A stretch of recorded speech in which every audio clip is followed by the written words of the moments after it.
Good morning, everyone.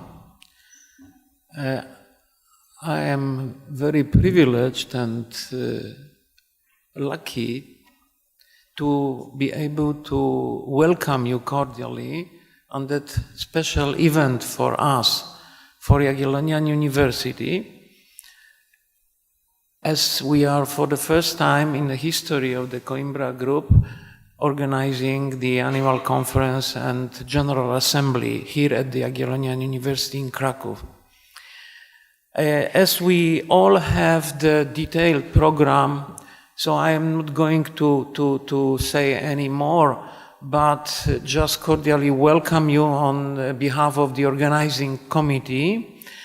And I would like to ask the rector of the Jagiellonian University, Professor Wojciech Nowak, to share a few words with us. Good morning, everybody.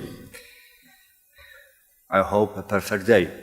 These words to you present Professor Laidler, very important member of organizing committee. Thank you, Piotr.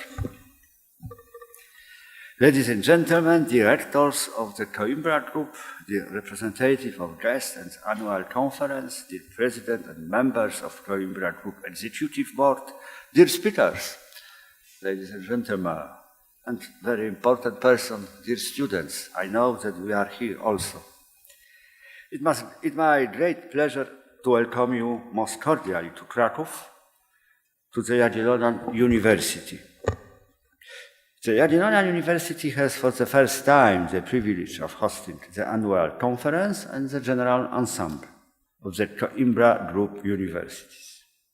We are created in 1364 by King Kazimierz Wielki, Casimir the Great, and was the first university to be founded in this part in Europe. We collaborate with Coimbra Group since the early 1990s. The cooperation has involved various domains of scientific projects. Really, we most highly value this cooperation. The annual conference is always a very important event in the life of Coimbra Group. I am certain that the today's topic, women in the university, past, present, and future, will be an excellent occasion to discuss the place and role of women at the universities. The first female student in the Jagiellonian University appeared relatively late, that it was the end of the 19th century. End of the 19th century. We was late to the Europe, I mean 30, 40 years.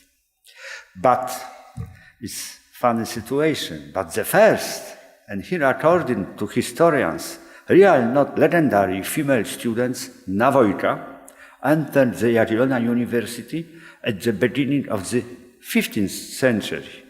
She studied, dressed, of course, as a man, which is astonishing and requires a lot of courage.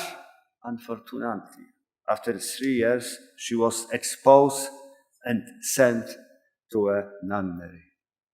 But for this day, the great students' hostel to girl, the title Nowak in this Raymond Street, very near from this. The process that led women to purchase the opportunity of getting higher education and academic career was very tough. And we know for sure there were many obstacles that came along their way.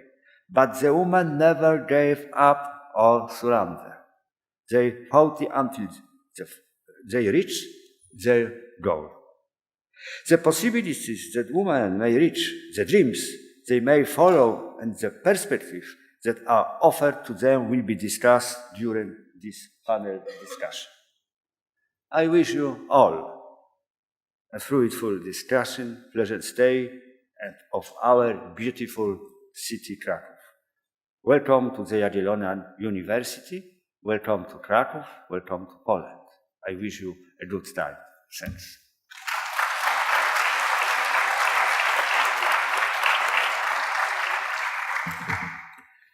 Magnificence. Thank you for the warm words of welcome. And we have to start working hard. First, I would like to introduce Professor Dorota Malec, who is going to have a presentation regarding the topic of the conference. Professor Dorota Malec is a lawyer, is a professor of jurisprudence and former vice dean of the Faculty of Law and Administration at the Jagiellonian University. She chairs currently the Department of Administrative History at the Jagiellonian University. She is a member of the International Affairs Commission of the Conference of Rectors of Poland and former disciplinary speakperson for the General Council of Higher Education. She teaches and publishes in legal history, history of administration, and law codification. Last but not least, of course, Professor Dorota Malec is the Vice-Rector of the Jagiellonian University for Development since 2016. Dorota, please, the floor is yours.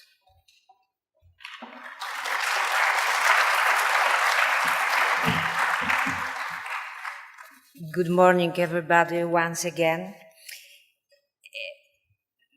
This year, we have a special anniversary. I mean, our university and my own faculty, Faculty of Law. It's a centenary of the admittance of female students to this faculty. My faculty was the last to admit women. I think it's a good occasion to discuss the place and role of women at universities, referring at the same time to the principle of gender equality as one of the fundamental values realized by European law. As a historian of law, I simply have to enumerate the stages at which female students and the first women academics appeared both here at the Jagiellonian University as well as at the other universities in Europe.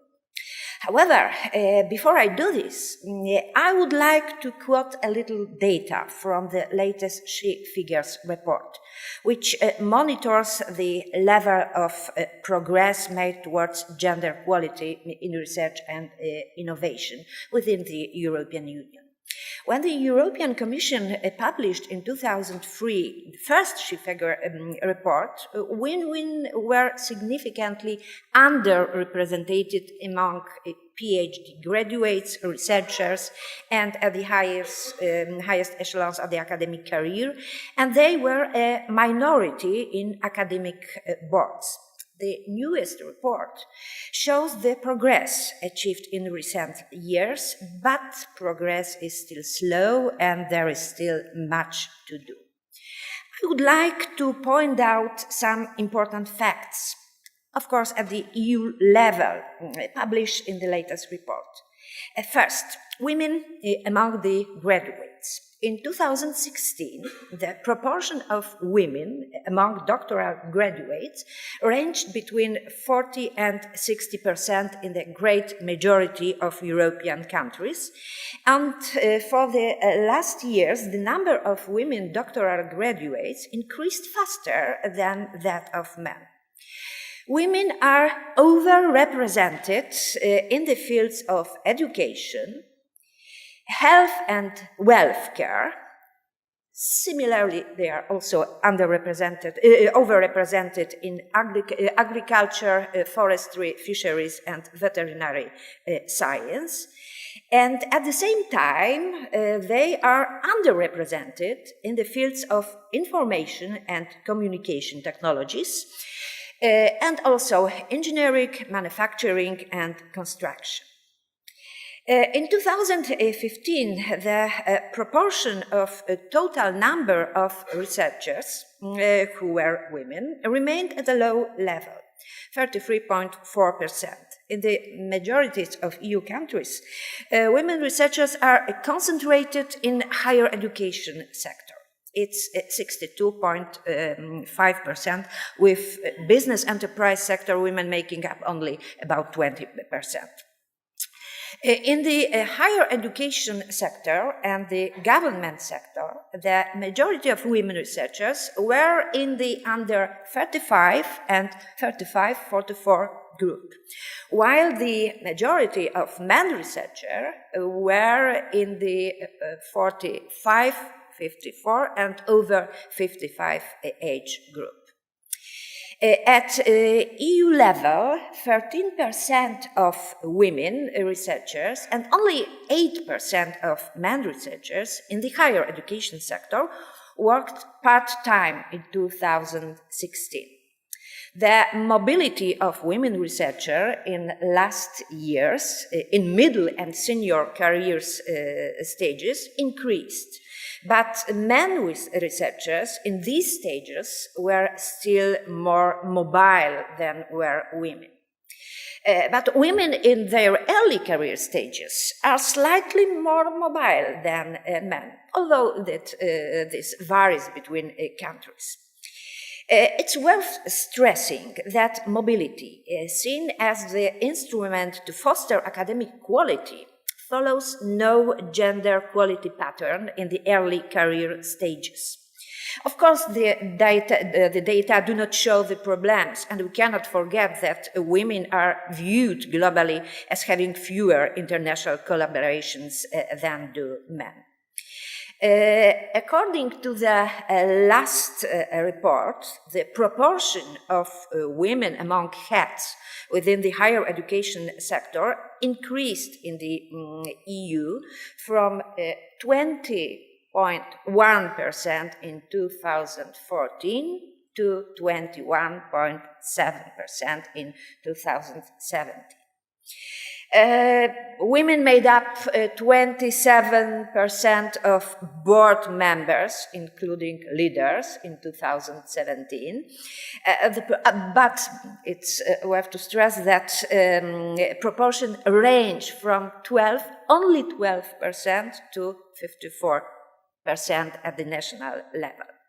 This shows that although the situation is slowly changing, women face greater difficulties than men in advancing to the highest academic position. So what did the beginnings look like? Initially of women's education and subsequently the academic career of women over the course of the century.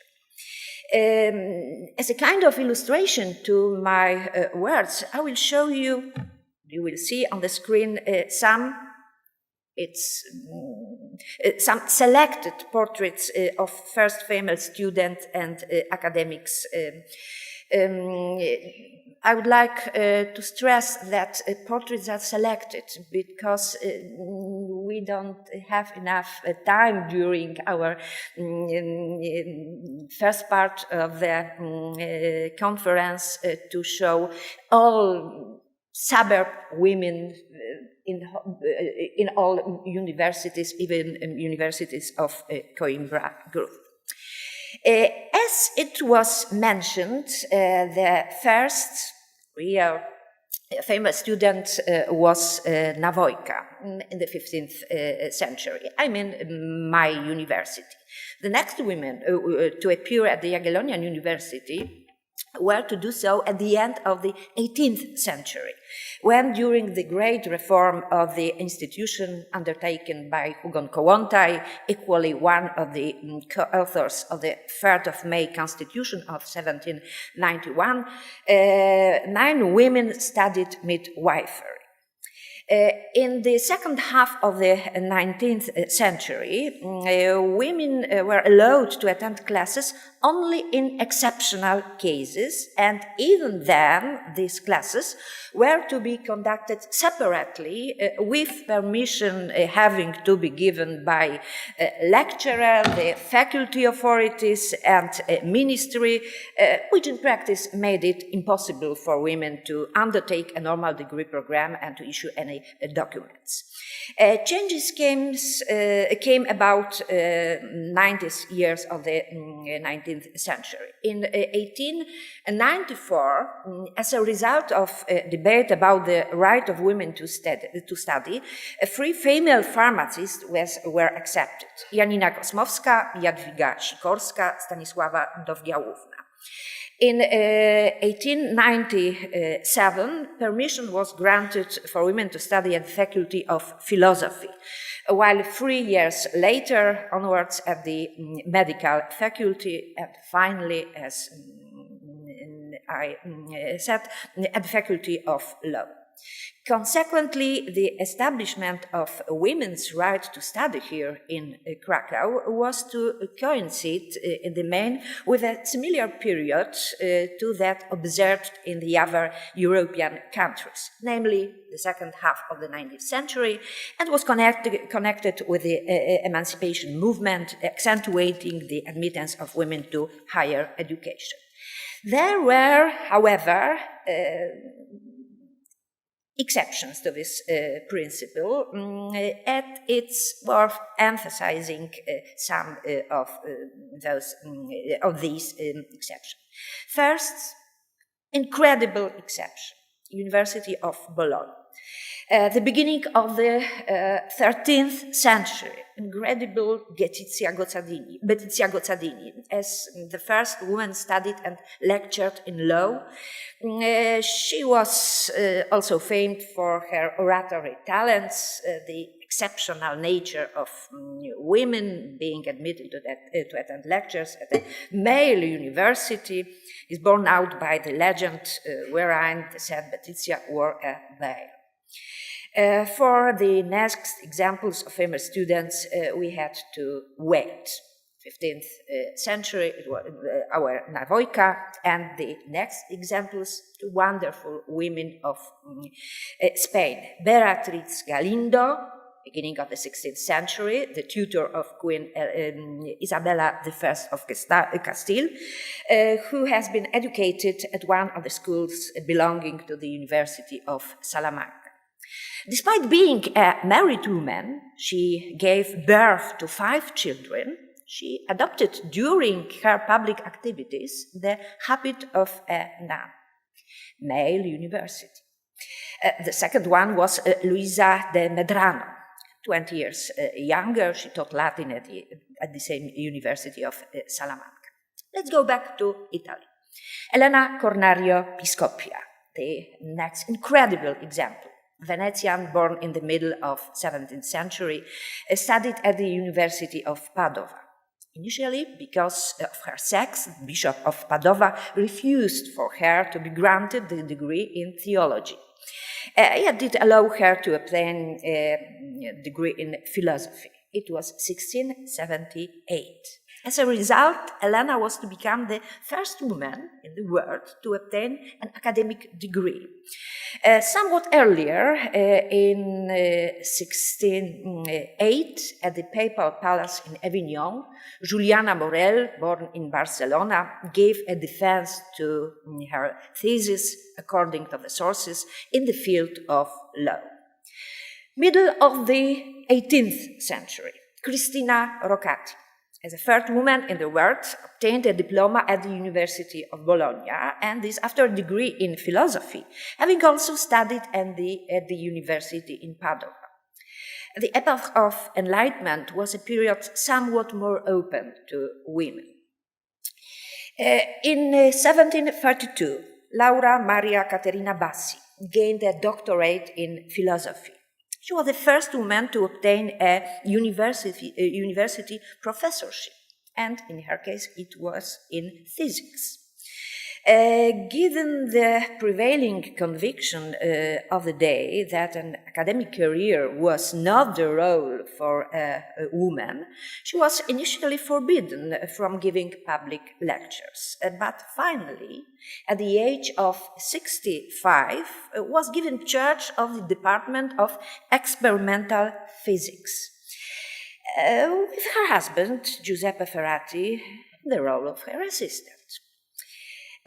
For certain, despite her irrefutable talent and obstinacy, her career would not have been possible without having protectors, among whom can be counted Pope Benedict XIV, and such persons of the age like Voltaire, Beccaria, and many others. The same century, Göttingen, in 1770, was born Dorothea Schlözer, the first woman doctorate student ever at the University of Göttingen, obtained in 1787 a doctorate in philosophy. In recalling those portraits selected, and here emphasis really is necessary, of the first female students and academics, one cannot forget about so-called Edinburgh Seven, the first group of undergraduate women students at British universities. The group was also called as Septem Contra Edinam group. I think this name defines very well the situation of first female students.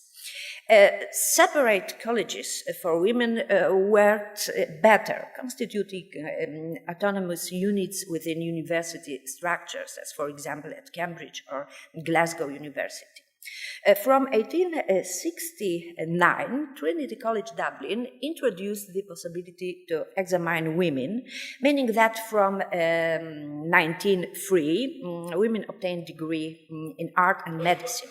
A year later, the first woman, Marion Weir Johnston, started a degree, while in 1909, the first woman to work at an academic department, Constantia Maxwell, was employed.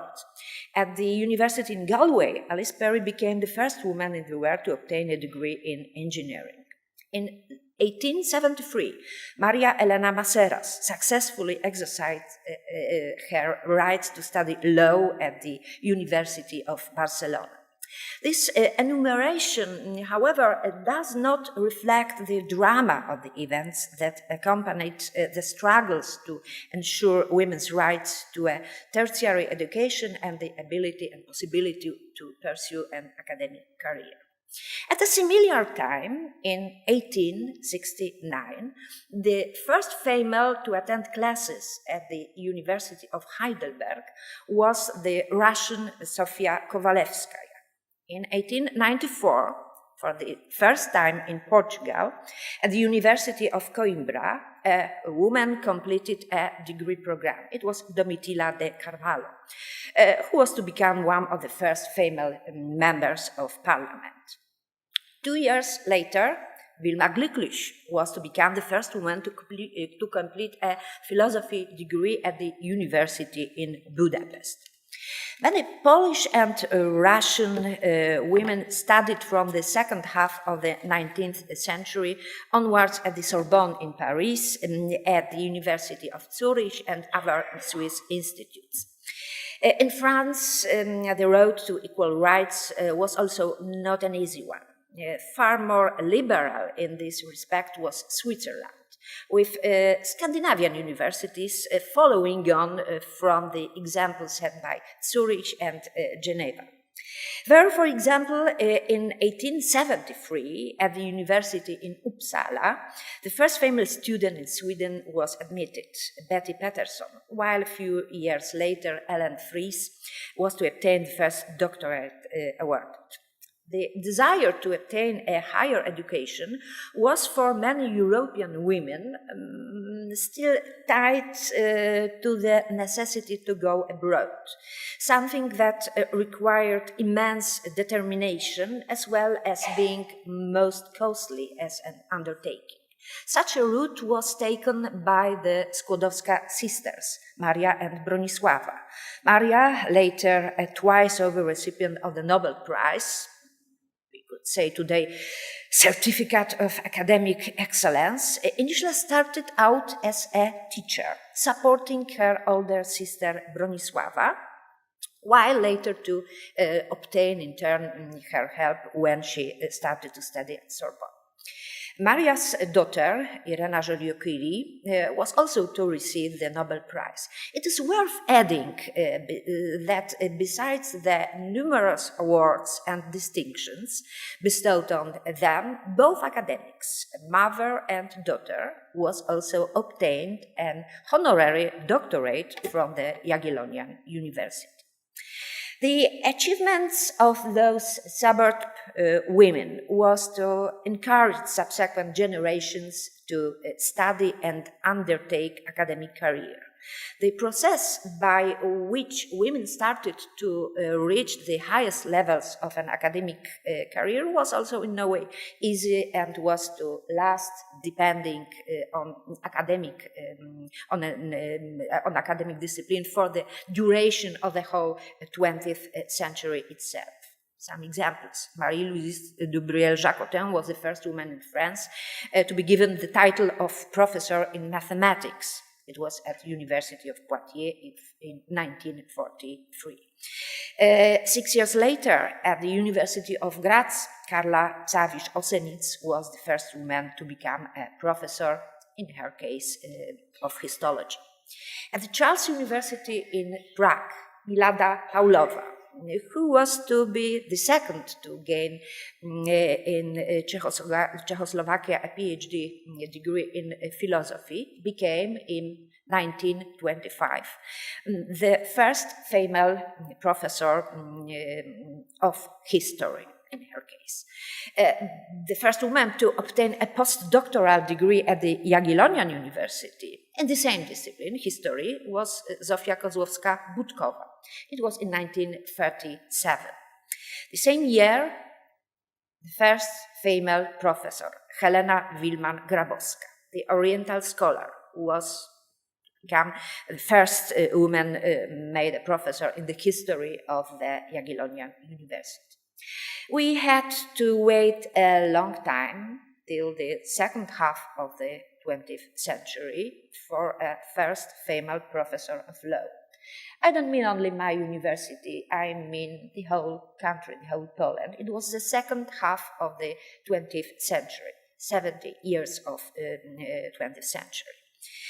And for the first female dean of my faculty, we had to wait longer because the first one was elected only 11 years ago. So it's happening all the time. There have appeared and continue to appear hindrances to a career in academia. About their causes, the possibilities for them to be overcome, as well as further perspectives, we shall discuss during the course of the conference. Thank you very much for your attention.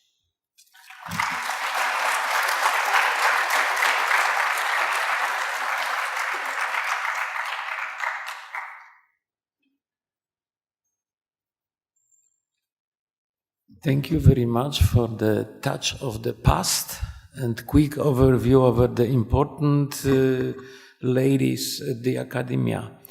It seems sometimes when we see those numbers that this is a real world, that there are fewer ladies than gentlemen. But if I am at my own department, I can hardly find men, so the majority are women. So is this? I am from the field of where the women are overrepresented, medicine and those fields. Okay, but this is something to be discussed today. I would like now to ask and introduce Professor Beata Kowalska, who is going to be a moderator of the first panel discussion regarding the women in the university, issues and perspectives. Professor Beata Kowalska is sociologist and works as a professor at the Jagiellonian University, mostly specializing in the feminist sociology and social, very active activist. For many years, her research has been focused on women's rights movements. This topic has allowed her to combine her academic interest with her experience working for equality initiatives in Poland and abroad. She has received numerous scholarships and guest lectureships, among other, at the University of Cambridge, Institute of Human Sciences in Vienna, American Center of Oriental Research in Amman, the New School of Social Research in New York City, Rutgers University, University of Buffalo. In recognition of her activity and achievements, Professor Beata Kowalska was recently nominated as a representative of Jagiellonian University at Scholars at Risk initiative, very important activity which is developed quite seriously in recent years. I would like to ask Professor Beata to moderate the panel discussion to which I would like to also invite Professor Vera Sokolova from Charles University, our close friends from Czech Republic, Professor Eileen Drew from Trinity College Dublin, and Professor Marina Haxon from Institute for Criminology and Sociological Research in Belgrade. I know that Professor Haxon has arrived, but there are some problems, and I think we will slowly begin because we are behind the time. So, Professor Kowalska, floor is yours. Thank you very much for introduction. So good morning, everybody. So I have a great pleasure to chair the first session with our eminent guests. I cannot imagine better panelists, especially at 10 o'clock or even before 10 o'clock. So let me say something about our guest. So Professor Eileen Drew, the director of the Center for Gender Equality and Leadership at Trinity College Dublin. During her academic career, Professor Drew has been involved in research, training, consultancy for numerous international gender-related projects for European Institute for Gender Equality, Council of Europe, and European Commission. She is currently the coordinator of the Systemic Action for Gender Equality in Horizon 2020 project. Professor Vera Sokolova, Professor of History, Chair of the Department of Gender Studies at the Charles University in Prague. Professor Sokolova was a member the Committee for Sexual Minorities of the Government of the Czech Republic, author of 3 books and numerous publications, recipient of international research grants and awards, member of a variety of research editorial boards and academic society. And so I hope that Professor Marina Haxon will come. So let me introduce her as well. She's a co-founder of Women's Study Center in Belgrade. So one of the most crucial institutions, not only for gender equality, but for democracy in post-communist country.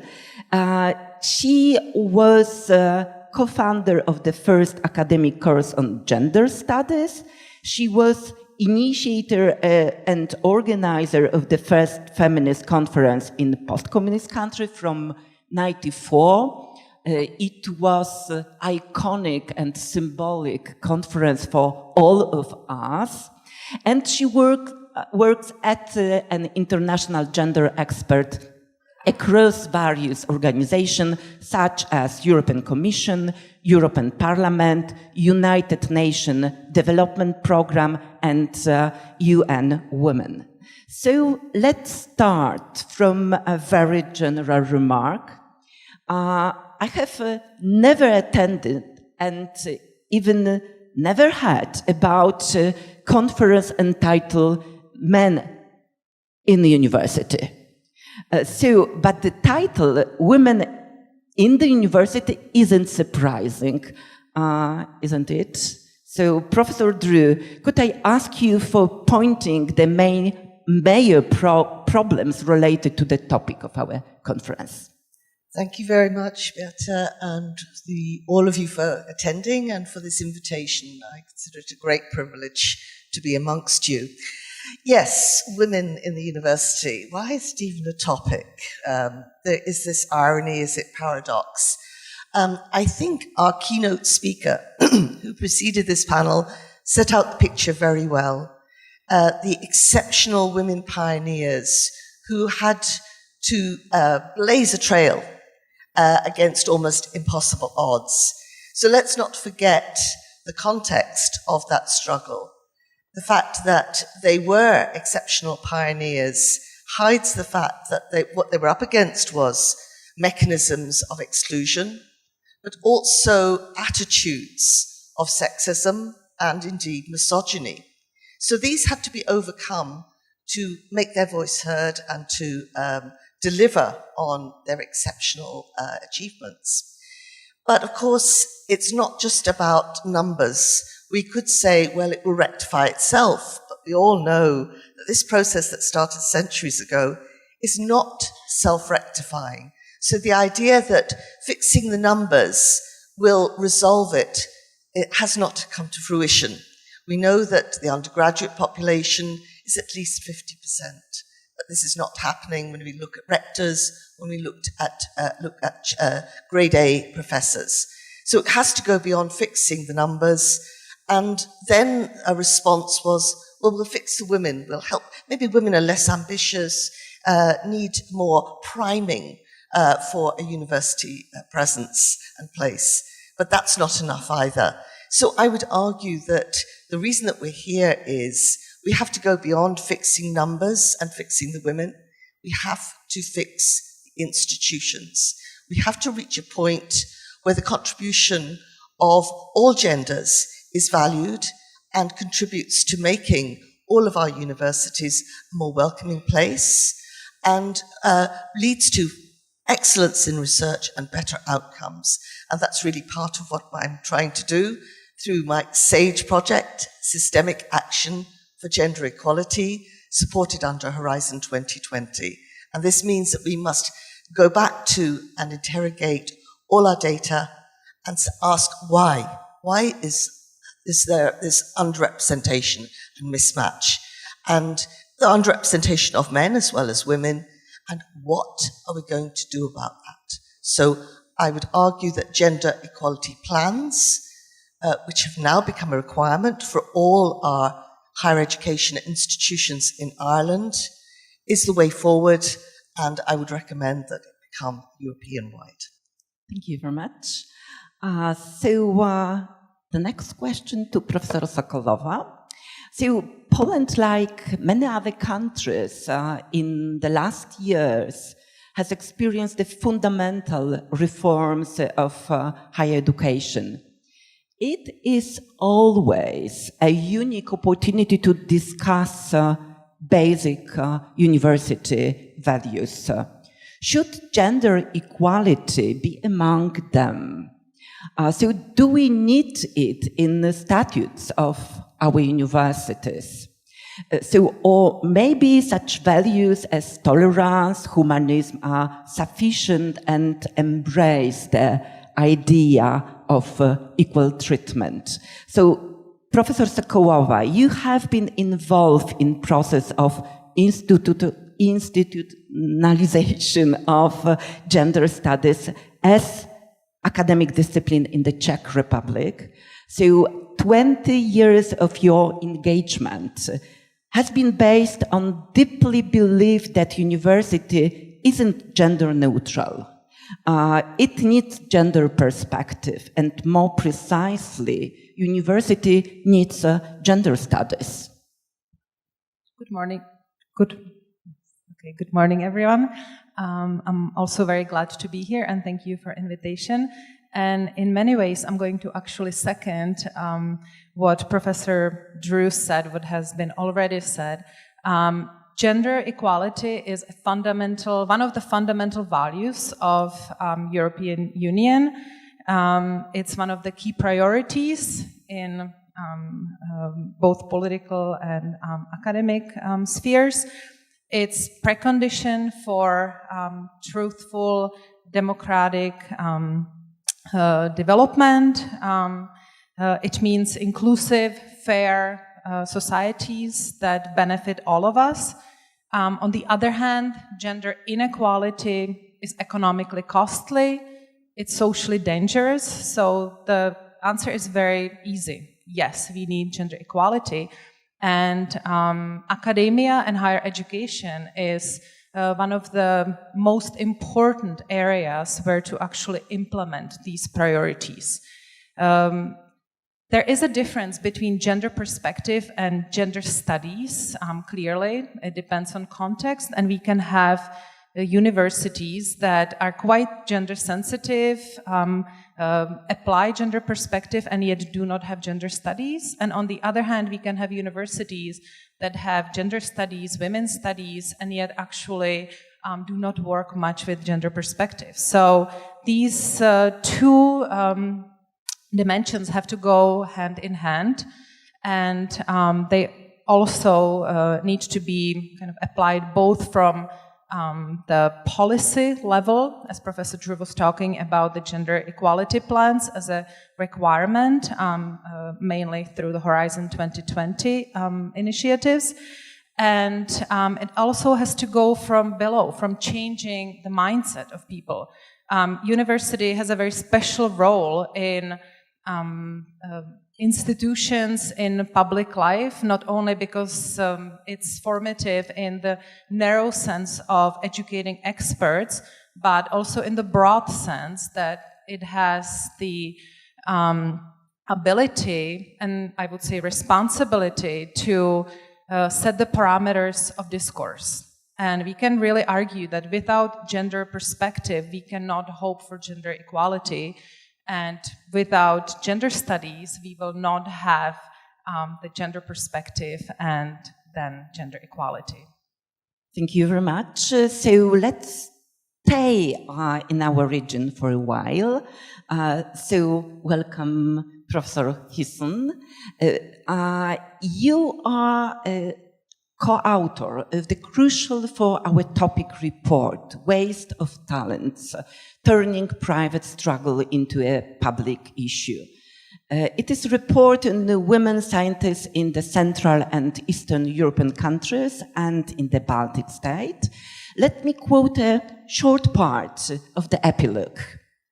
Nowadays, it is not difficult to imagine that talents, capabilities, curiosities, and enthusiasm related to scientific production are evenly distributed across gender and border lines, that each generation of young Europeans bring renewed capacity and passion for search and research in science, fresh commitment and desire to solve the puzzle of the mind and troubles of the world. So, how is it possible then that the scientific excellence, the one recognized as such, is so scarce, elitist, heavily concentrated in certain location, and so often represented by men?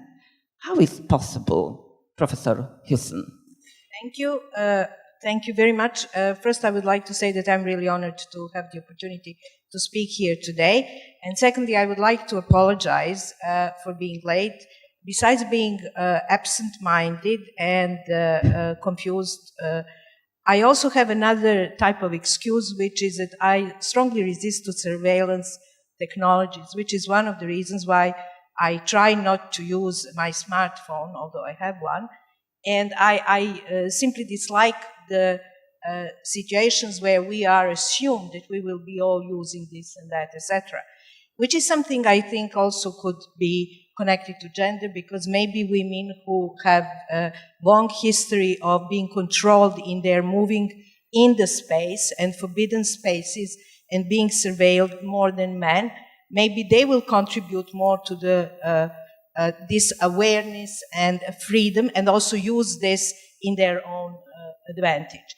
Anyhow, I would like to go back to this citation. Thank you very much. This is actually the point which very strong resonates for me for all these years, that it's not only about having more women, which is essential, undeniably important thing, and cause, a noble cause to fight for, but it is also about deep change of knowledge and institutions and transformation of whole civilization.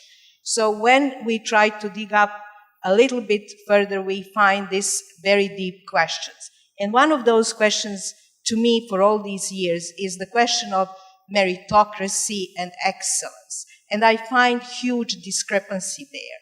And I have written a lot on different systems of exclusions that exist along the line of gender, but not only gender.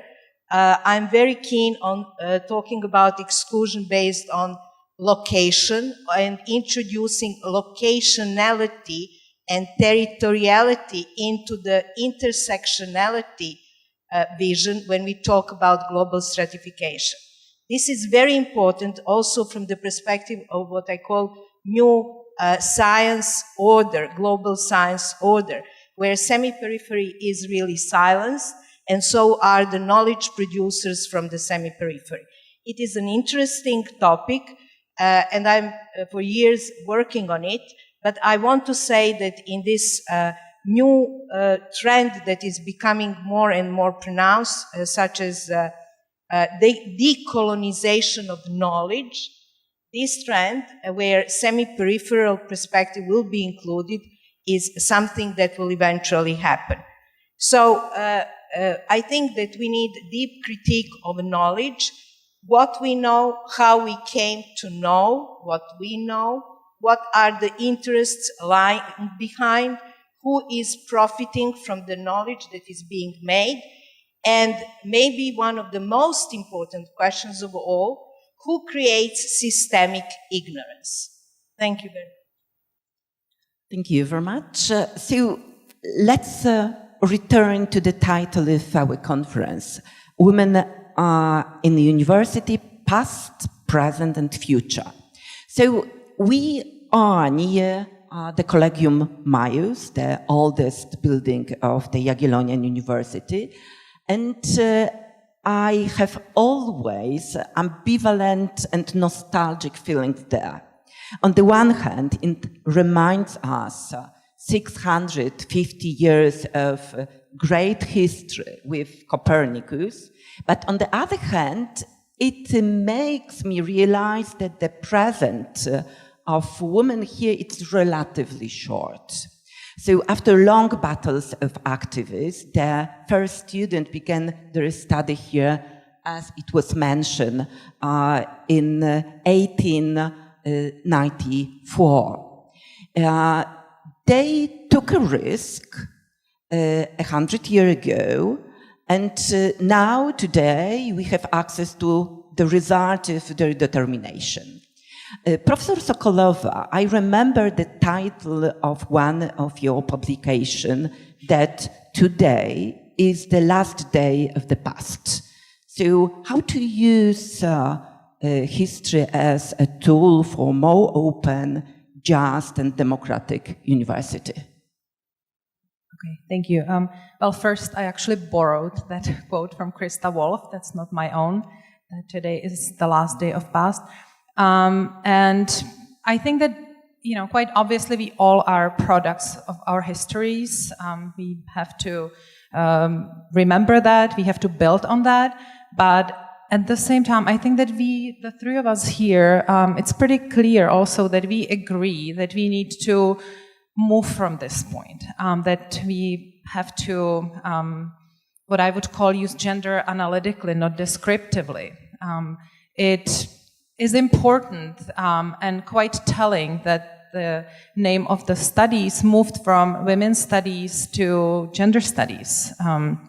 It moved from recognizing the women that were important in the past, that threaded the road, that made the path, this archaeological excavation project of women worthies, as Natalie Zemon Davis called it. But we need to move beyond. And women's studies turned to gender studies, they actually turned to criticism of discourses that reproduce inequalities, exactly as Professor Houston was talking about. So what I would say about the use of history is actually that we need to use history in order to study it, right? We need to use it as a point of departure. A woman is a not self-obvious, self-explanatory category, and we need to probe the history. Look, what women we are talking about. The list that we saw up here, the very valuable reminder of the women who were first in universities also tell us who they are. They were members of elite classes, right? They were socially well off, etc. So if we use this point of departure and use gender in analytical ways in order to study structures, in order to uncover systemic inequalities, then I think we do our job and learn from history. But does it mean that we need her story of university? Yes, but I would still say that that's just a description. And we really, our task in 2019 is to be critical, be analytical. And if we use gender as an analytical category to get beneath the description, that's what moves us forward. Otherwise, we are just going to be, making the lists. Thank you very much. So could we skip to the present, Professor Drew? So you are involved in activities for engendering knowledge, so in research and also the curriculum. So could you talk a little bit about the main goals of your work in Horizon 2020? Thank you very much. Yes, our plan or our model for the Horizon 2020 project has 4 quadrants. One is addressing issues in university governance. The second is career progression, or lack of. And the third is work-life balance. But the 4th quadrant, so it's a major part of the SAGE project, is engendering knowledge. How do we question and interrogate the sex-gender issues in research and make sure that we embed them in all the future work?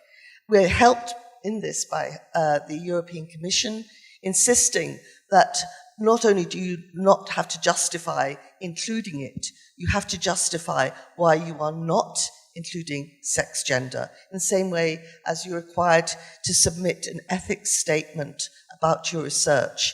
So gender now is intrinsically bound up with research, from the research teams, who is leading those, what their different roles are, gender in the evaluation panels, etc. But it's the research content that's really important, because what we now know is that much research depended on male minds, and questioning of whether this was appropriate really only began to emerge in the 20th century. So what we have is a legacy of research that is not only biased, but is basically flawed. So examples are the aspirin a day will keep the heart ticking over well was based on an all-male drug trial. Would you trust it? The design of seatbelts was for a male body. Not only were the tests not performed on women, but certainly not pregnant women. And so use of rats, use of rodents, we'll just use the male ones because they don't ovulate. It was lazy science, and it has led to some very bad outcomes. Breast cancer research concentrated on women-only subjects, ignoring the fact that men also can contract and die of breast cancer. So what we wanted to see was that in the curriculum, but particularly in research process, we would build gender in, thinking about what is the knowledge base, what is the literature, how do we formulate the research that will go forward, the research design, the data collection, the interpretation and analysis of results. And all of these must constantly address the issue of sex gender in order to ensure that will be good research. So that in the future we will be more reproducible and that we will be able to rely on it. And so that is part of what we're working with our own research and innovation office and having courses, public lectures and training of our research cohort to be able to ensure that sex gender is not ignored in any of our future research. Thank you very much. So, Professor Marina Hisson, so your career path shows that you are not only a scholar, but a visionary. I have mentioned about the first feminist conference in the region. So I would like to ask you to focus on the future in the context of our conference. Could you describe a utopian vision of university that is aware that scholars and students have a gender? Well, thank you very much for these kind words and kind of obligation to prove that I'm a visionary. Unfortunately, although I initiated that first post-communist feminist conference, we didn't move far beyond what was said then in '94. And that is tragic, and this is a story of semi-periphery that goes back and forth, one step forward, two steps backward, etc., for the reasons that are very complex to get into explanation at the moment. As we already have touched upon different issues, we are just showing how vast is this whole field called gender and science, or women and science, women and universities, etc. I'm particularly interested in knowledge and in development, in a sense of not United Nations definition of development, but development in a broader sense, sociological development that includes culture and science and economic development, social justice, social inclusion, etc., etc. I would like to link these issues also to another intellectual challenge, which is to think about gender and science from the perspective of epistemic justice. And I find this idea of epistemic justice articulated and actually invented by Miranda Ficker as very deep in the fact that if epistemic justice is not integrated into the very practice of knowledge making, then we can almost dehumanize the one who is silenced. So this is what it is about.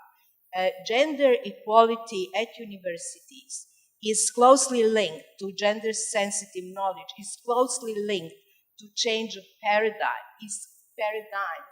is closely linked to ethics, and I would add, is closely linked to our survival as humanity.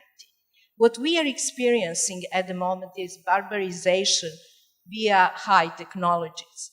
And we are also experiencing that ethics is moving away from scientific research, which is a very dangerous trend. All that is connected to the deep issues how we create knowledge. And that is, again, connected to what we recognize as excellence, is that a male genius who is subordinating everybody around him and living a life in a ivory tower, disconnected from the real life, or is it something very different? I am on the position of the other end, so to say, that we need knowledge that is relevant, that is oriented to problem solving, that is in its very process of knowledge making, we understand that knowledge is a public good. It's not only for the purpose of career making, it is a public good, and ignorance is public disaster, so we can choose either one or the second. And for that purpose, knowledge making has to be completely inclusive to all kinds of diversities so that problems can be solved. This is what high-tech companies have realized when making very diverse teams, because they know that innovation happens exactly where different people meet and discuss issues. And this is what needs to be acknowledged. And this is what I'm actually concerned with. I like to say I'm an activist. I was an activist for almost 30 years. And I like to say that I entered into the feminism not for political, but for epistemic reasons. And now, more than ever, I strongly believe that the real battlefield is in the field of knowledge making, knowledge production. Thank you. Thank you very much. And we would like to be inclusive as well. So before Q&A turn, so quick question to all of you. So the most dangerous challenges and hopes for gender equality in universities.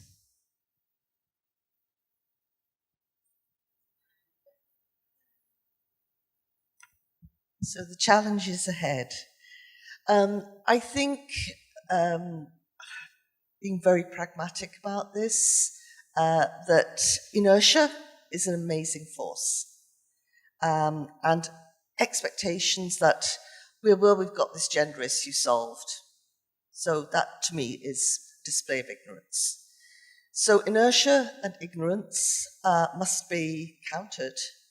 And therefore we must exploit, dangerous word, the knowledge base, have real evidence and to produce that and to make therefore a very strong case for intervention. Imbalances are not self-rectifying, that they're far, far more complex and far more difficult. So I think that complacency, ignorance, and inertia are dangerous forces that we all have to mobilize to address. Okay, yeah. I would actually second the ignorance. I think that's, again, something we would all agree on. And I would add to that it's also the view that including gender perspective is a choice, or it's a personal decision that you can make up your mind on. It's not. It's integral part of contemporary knowledge, of the contemporary kind of world view and direction for problem solving. It's not a choice that you can decide, oh, I think I'll just go different route. So to me, this is the challenge, to convince both, and not only convince, but educate students and administrators and researchers, professors, everybody in the academic sphere that gender perspective, gender as a category, gender as a field is not a choice but necessity. And hope. And hope that will happen.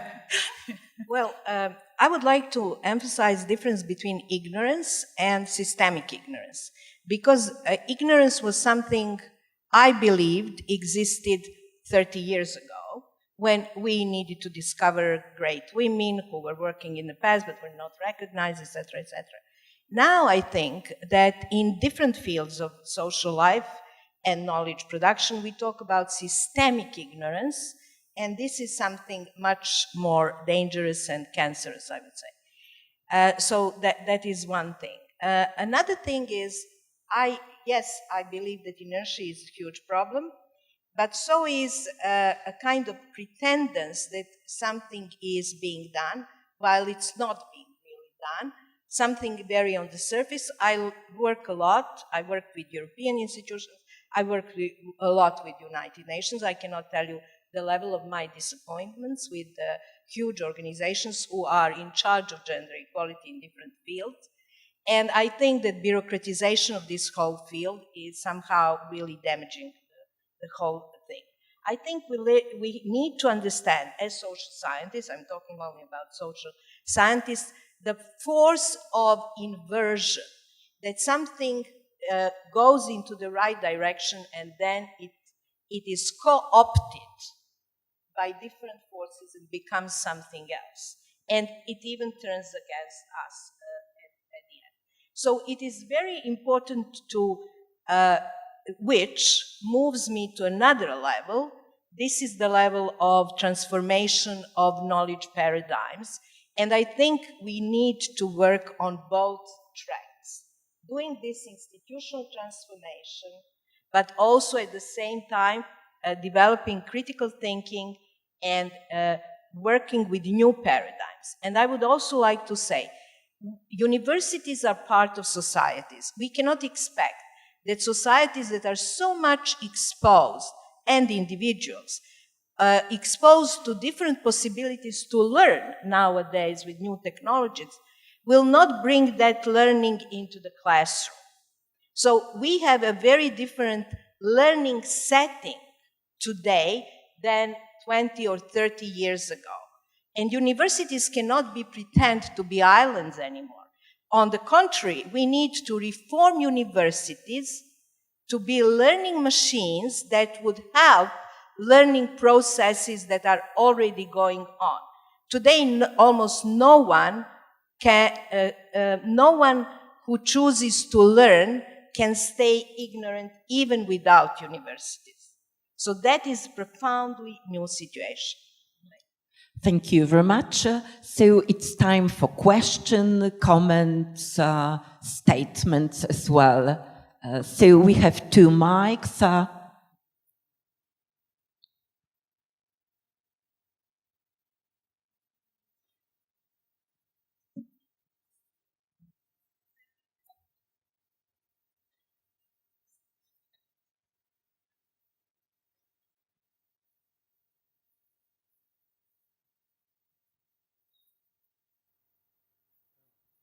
Okay, thank you very much.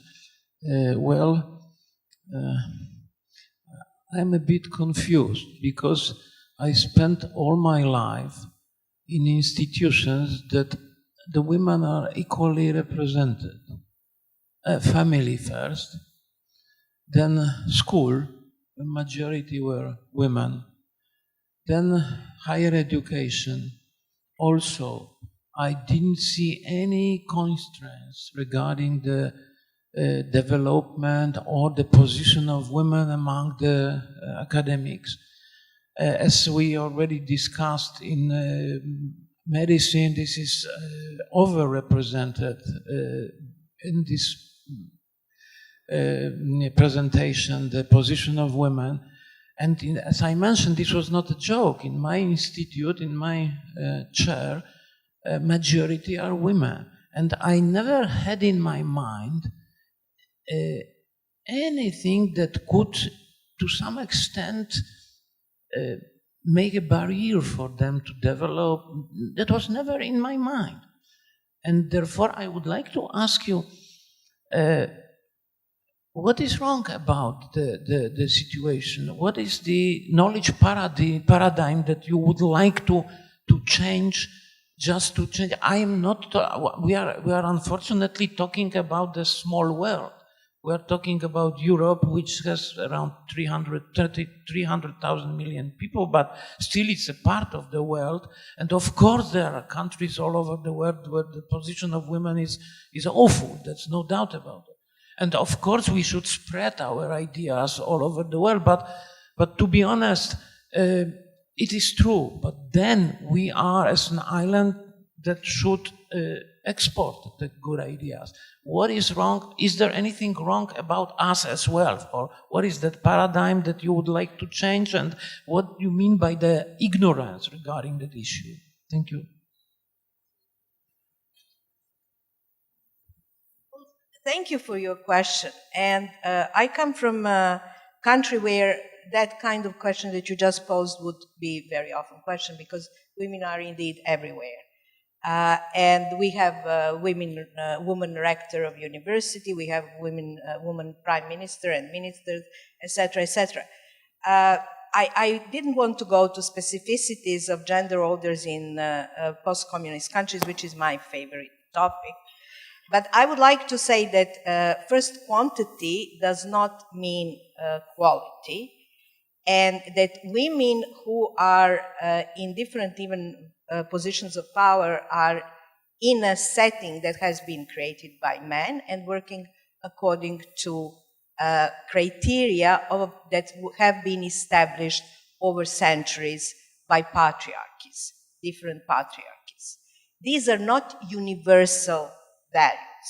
These were the values of certain type of domination that existed and still exists. And I know that if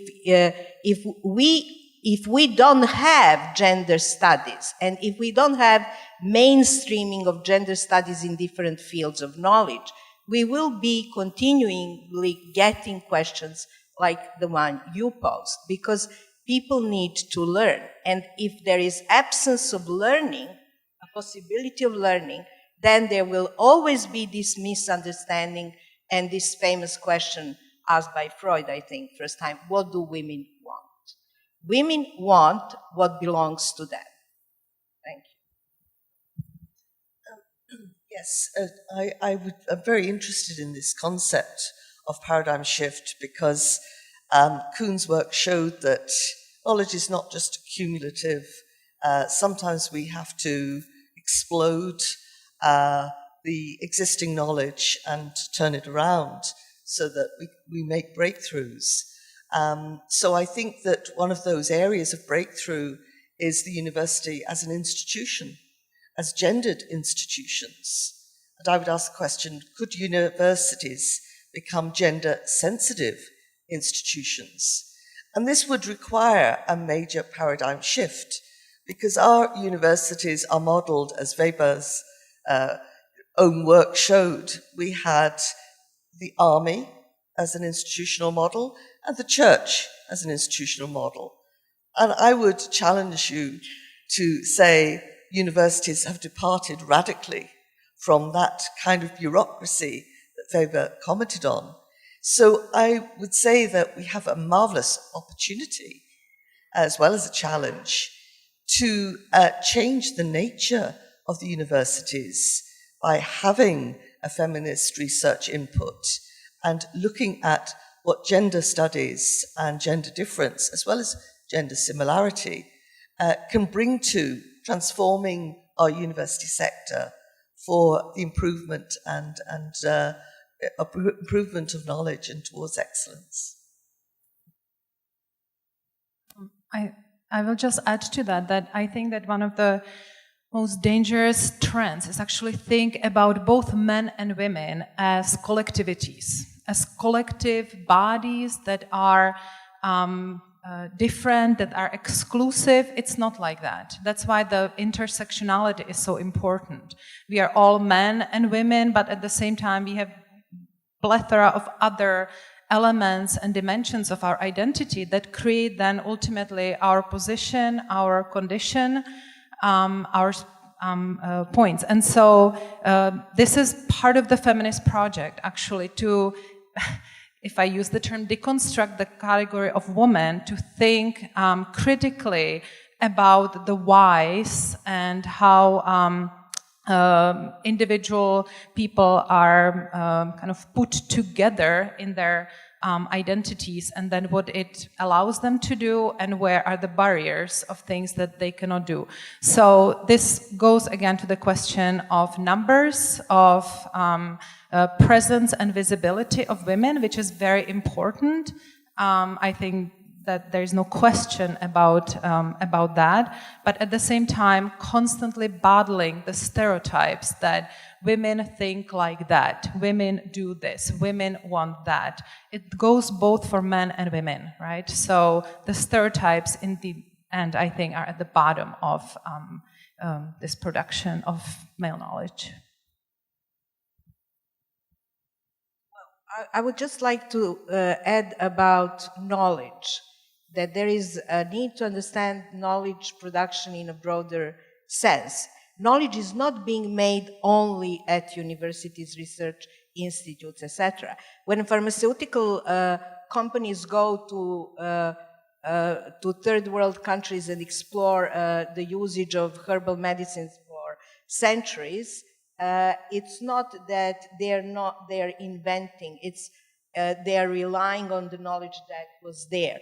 But also knowledge is being produced by artists, philosophers, different types of actors and agents in society.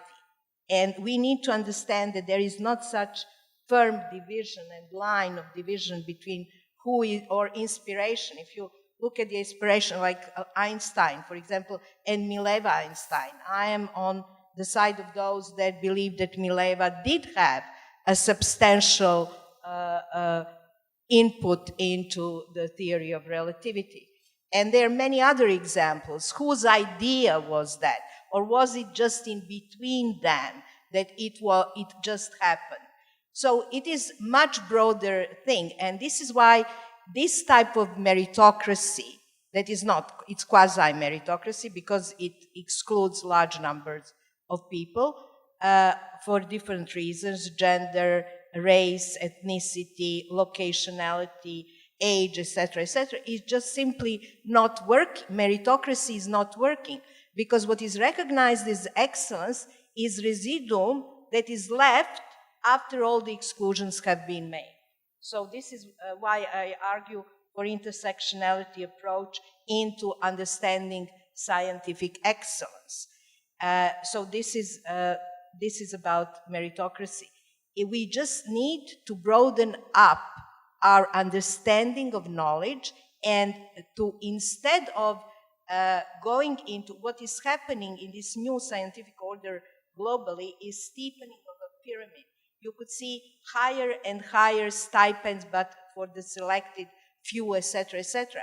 While what really world needs to mobilize all that knowledge and knowers for the constructive solutions is to a certain type of de-elitization of science, which would also be a different understanding of knowledge. So I think that paradigm shift is also necessary.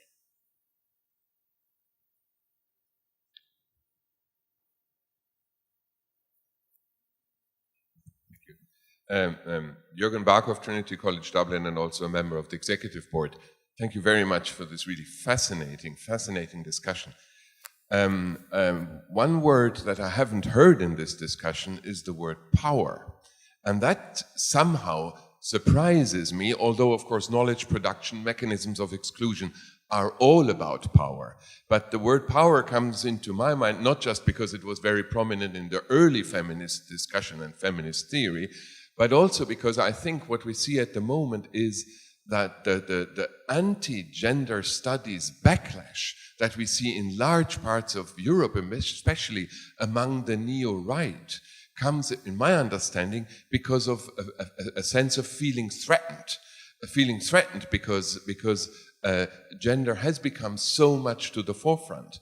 And that we have this discussion, this theme here today is one sign of that. But sort of if we see the visceral hatred against gender studies, the slashing of funds, where sort of the neo-right has become more power, the hatred of the EU promoting gender studies so much as it does to the various projects that you are engaged in, the various initiatives that you have mentioned. So I wonder of the place of power in your discourse, and also how you think we need to respond to this backlash, which is part, in my naive understanding, part of a power struggle.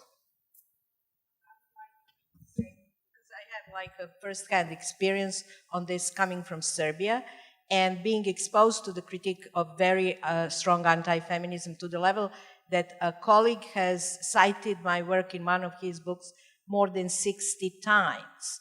I said, well, thank you for my citation index, but this is my response to that book was to give interviews, etc., but also I was the former president of Sociological Association, And he was, at that moment, president of Sociological Association when he was writing that book.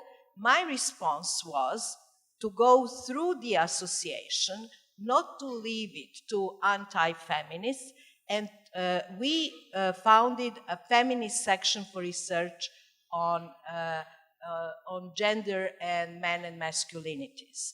So within the association, we wanted to have influence.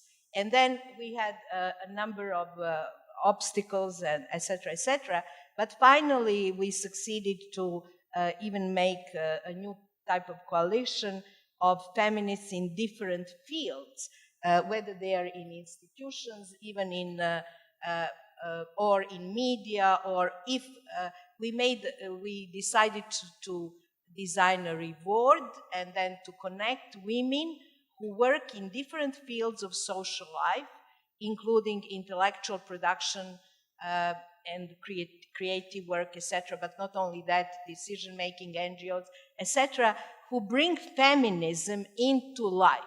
So we are trying to make coalitions between those who create knowledge and those who work as activists and apply knowledge. And we also recognize that they make knowledge as well. So we try to keep the link alive. We have learned our lesson, at least in Serbia, I know that for sure, that the stronger we are connected, the more we can do. And we have this saying between us that the other side always think that there are more of us than actually it is. We are a small number, but quite loud.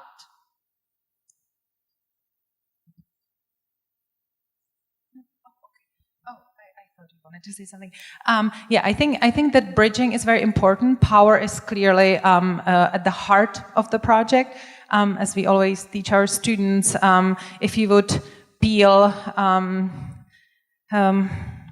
the feminist project down as an onion, all you would have left is power, right? You can actually kind of completely strip the concept of femininity and masculinity and apply it in other directions as well, because it is about hierarchies, about power, about hegemony.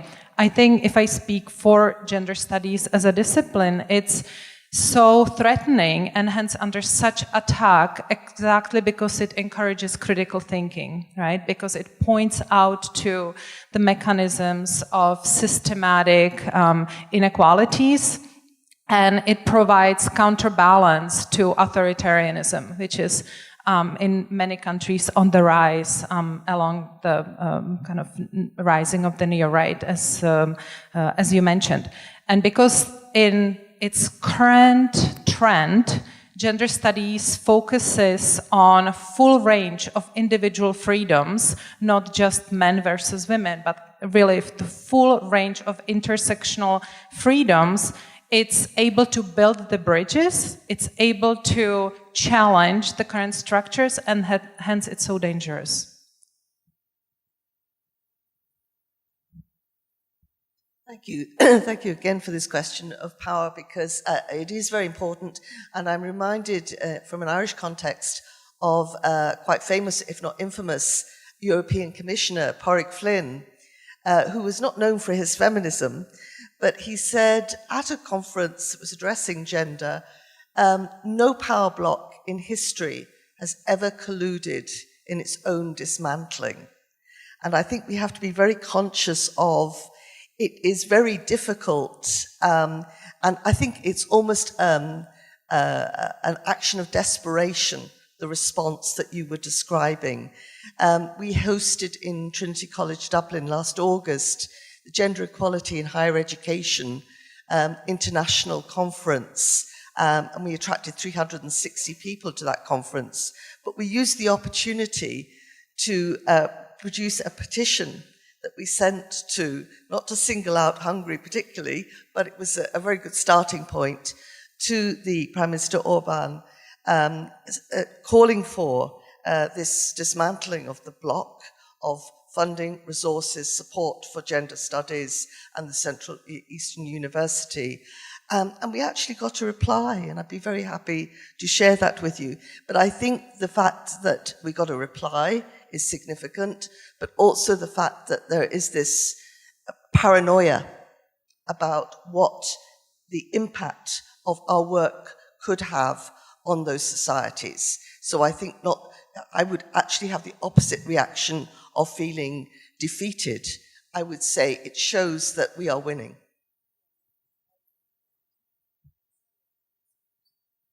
So let me add only one illustration. So as was mentioned, I am a representative of Network Scholars at Risk.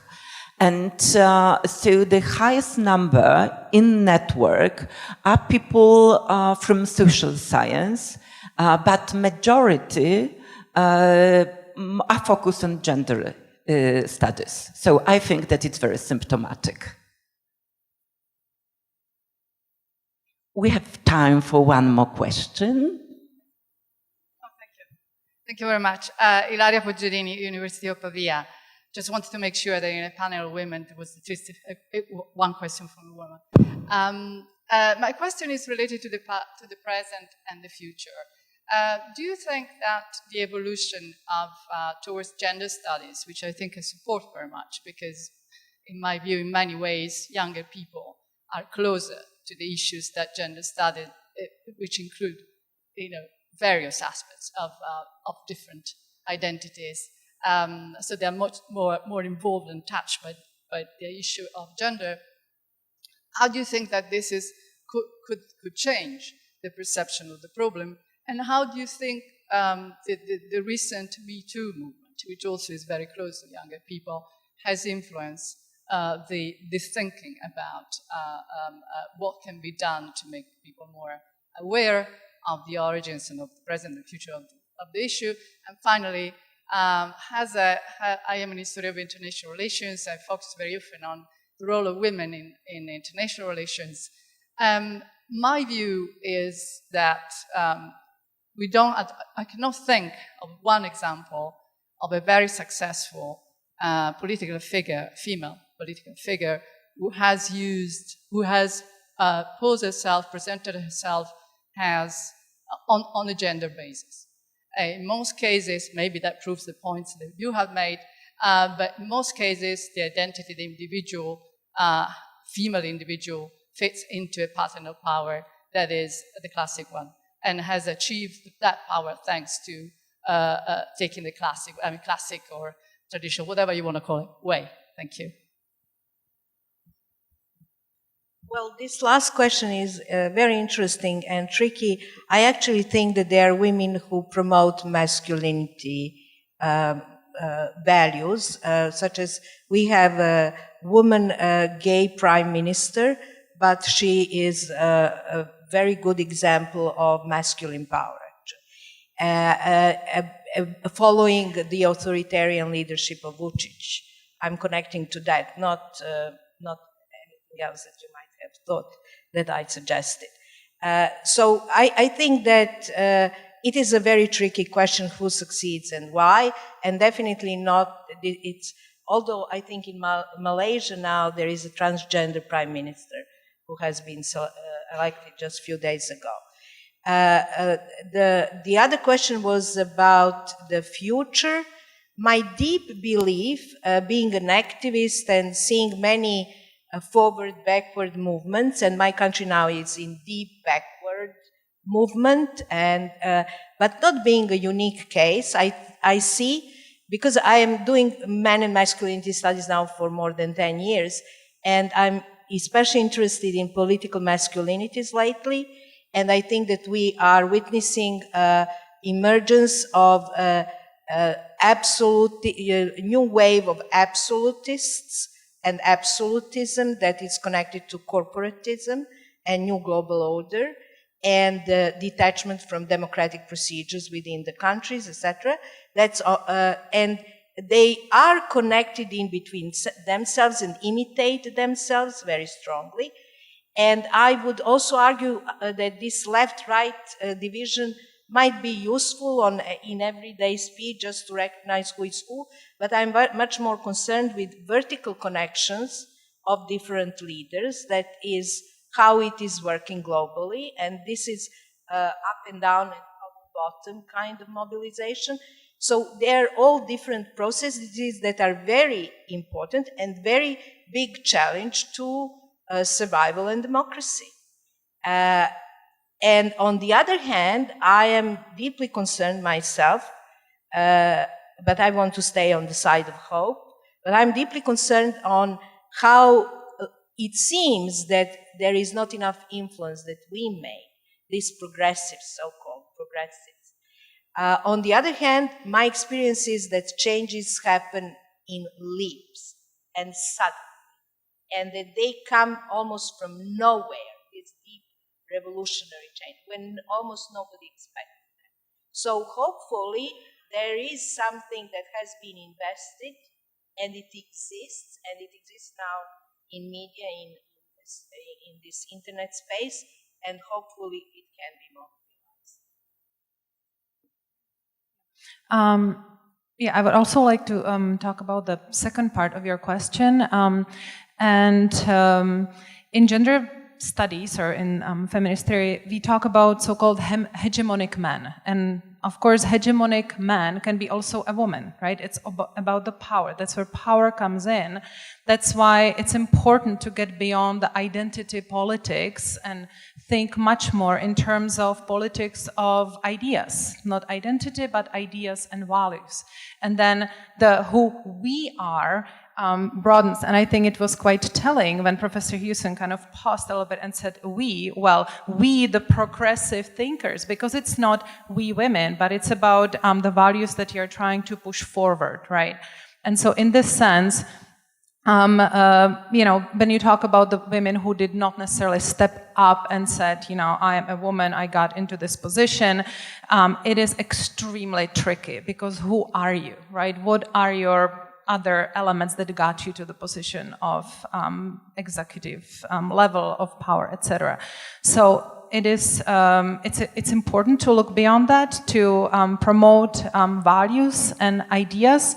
And this is also where I see the important role of gender studies, because it's a systematic study and education of precisely these elements.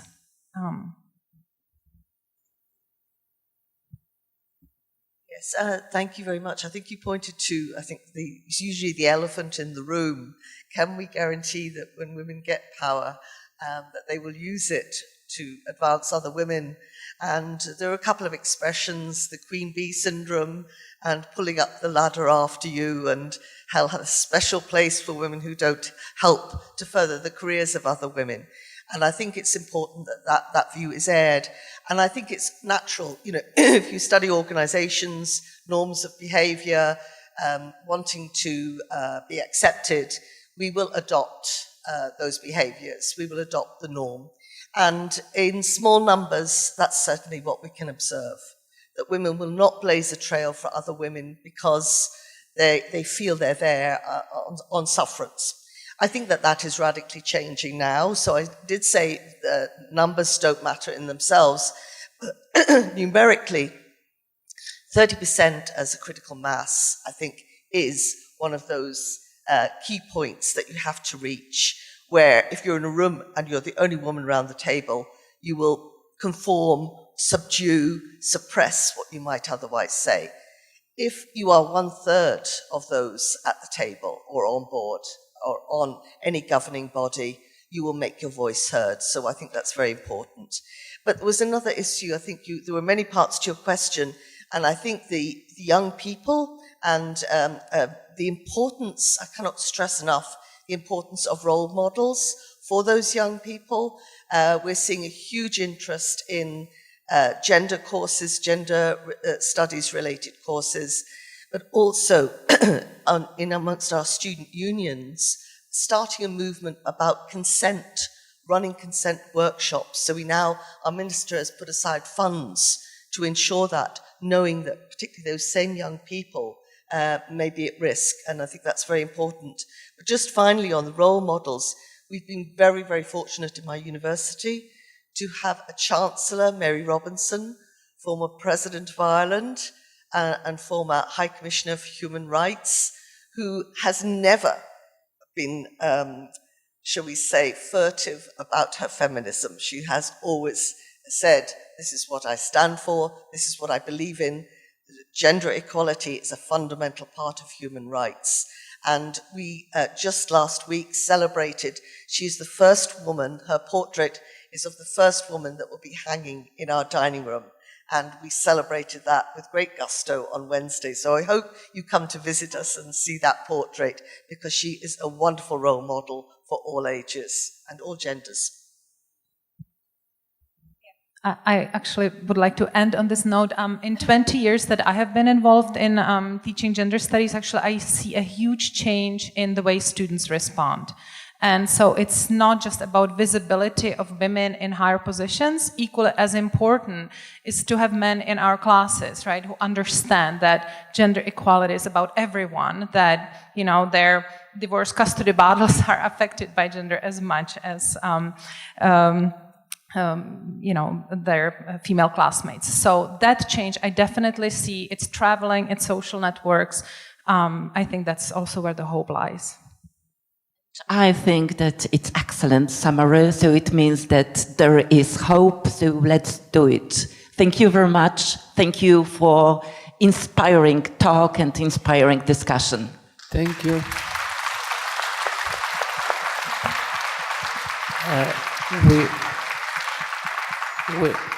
We would like to thank you very much for this struggle for better world, which we hope to see due to your really engagement, and thank you for this discussion. These are the small tokens of appreciation for your activity, involvement, and today presence. Thank you very much. Now it's time for our keynote speech, and it's a great pleasure for me to introduce Professor Patricia Hill-Collins. Professor Patricia Hill-Collins is a social theorist whose research and scholarship have examined issues of race, gender, social class, sexuality, and nation. She is the author of numerous publications, among which one of the notable is Black Feminist Thought, Knowledge, Consciousness, and the Politics of Empowerment. That was awarded twice, the Jesse Bernard Award of the American Sociological Association for significant scholarship in gender, and C. Wright Mills Award of the Society for Study of Social Problems. Her second book, Race, Class, and Gender, an Anthology, is widely used in education in US colleges and universities, over 200. Professor Collins has taught at several institutions, held editorial positions with professional journals, lectured widely in the US and abroad. In 2008, she became first in the history of 104 history of American Sociological Association, the first African-American president. Now, Professor Collins enjoys the freedom of Professor Emerita, and we are very honored and lucky that she agreed to break the rest and join us today on the occasion of Coimbra Group Annual Conference. Professor Collins, the floor is yours.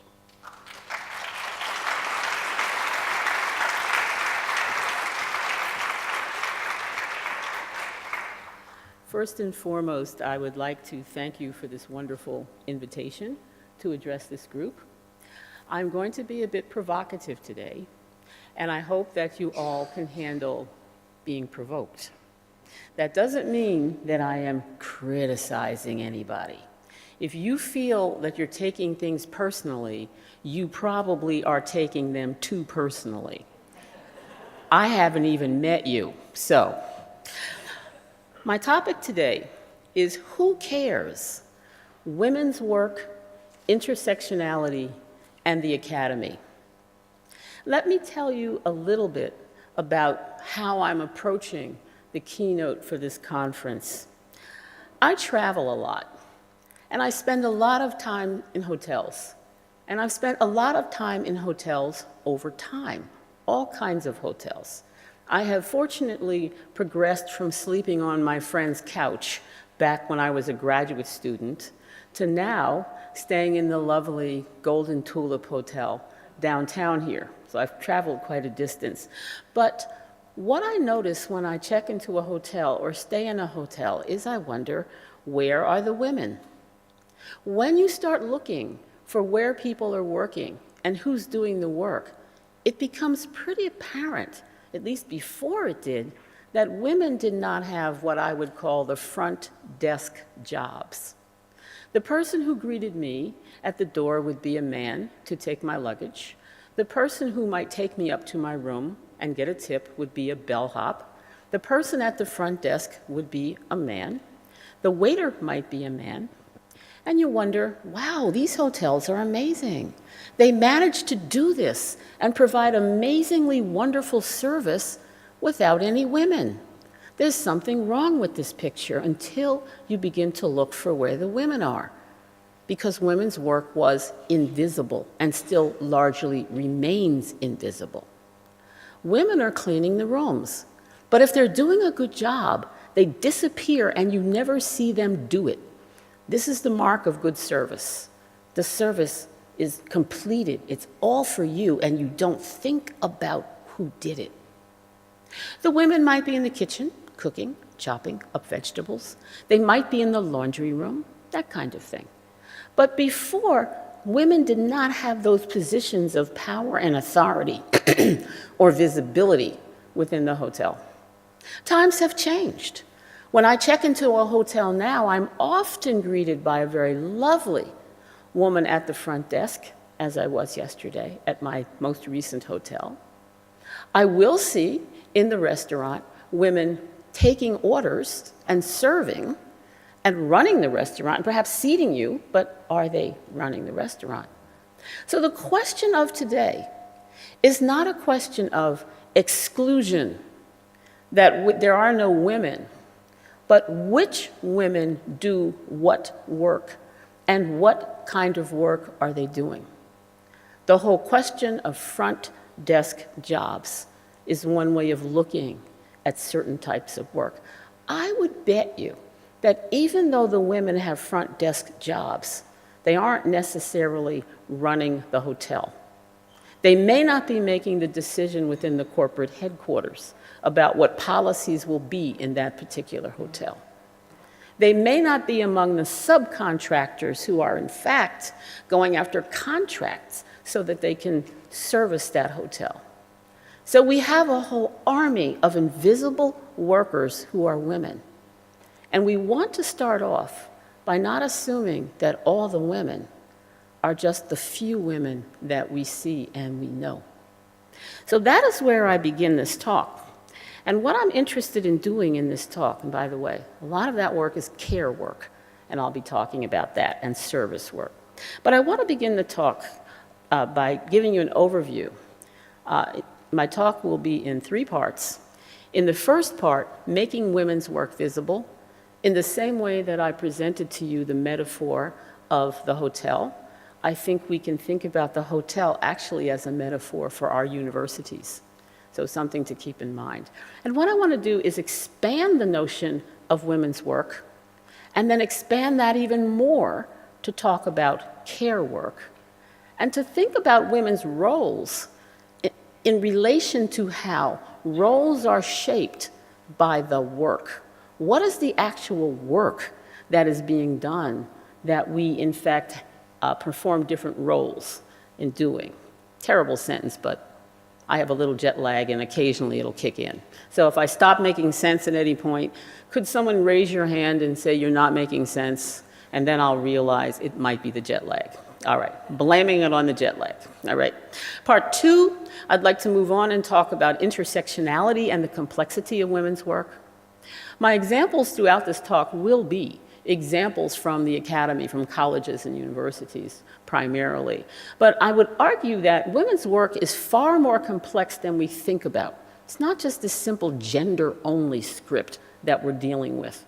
In fact, women's work articulates with multiple categories of analysis. And I would like to make the case that intersectionality does a very good job, is trying to do a very good job of explaining that. And I'll close with a few words on intellectual leadership. What do we do about this? Once you have an expanded or more complex or broader understanding, or at least series of questions on all of this, what do you do? Sometimes some of my students say at the end of class, Dr. Collins, now my life is miserable.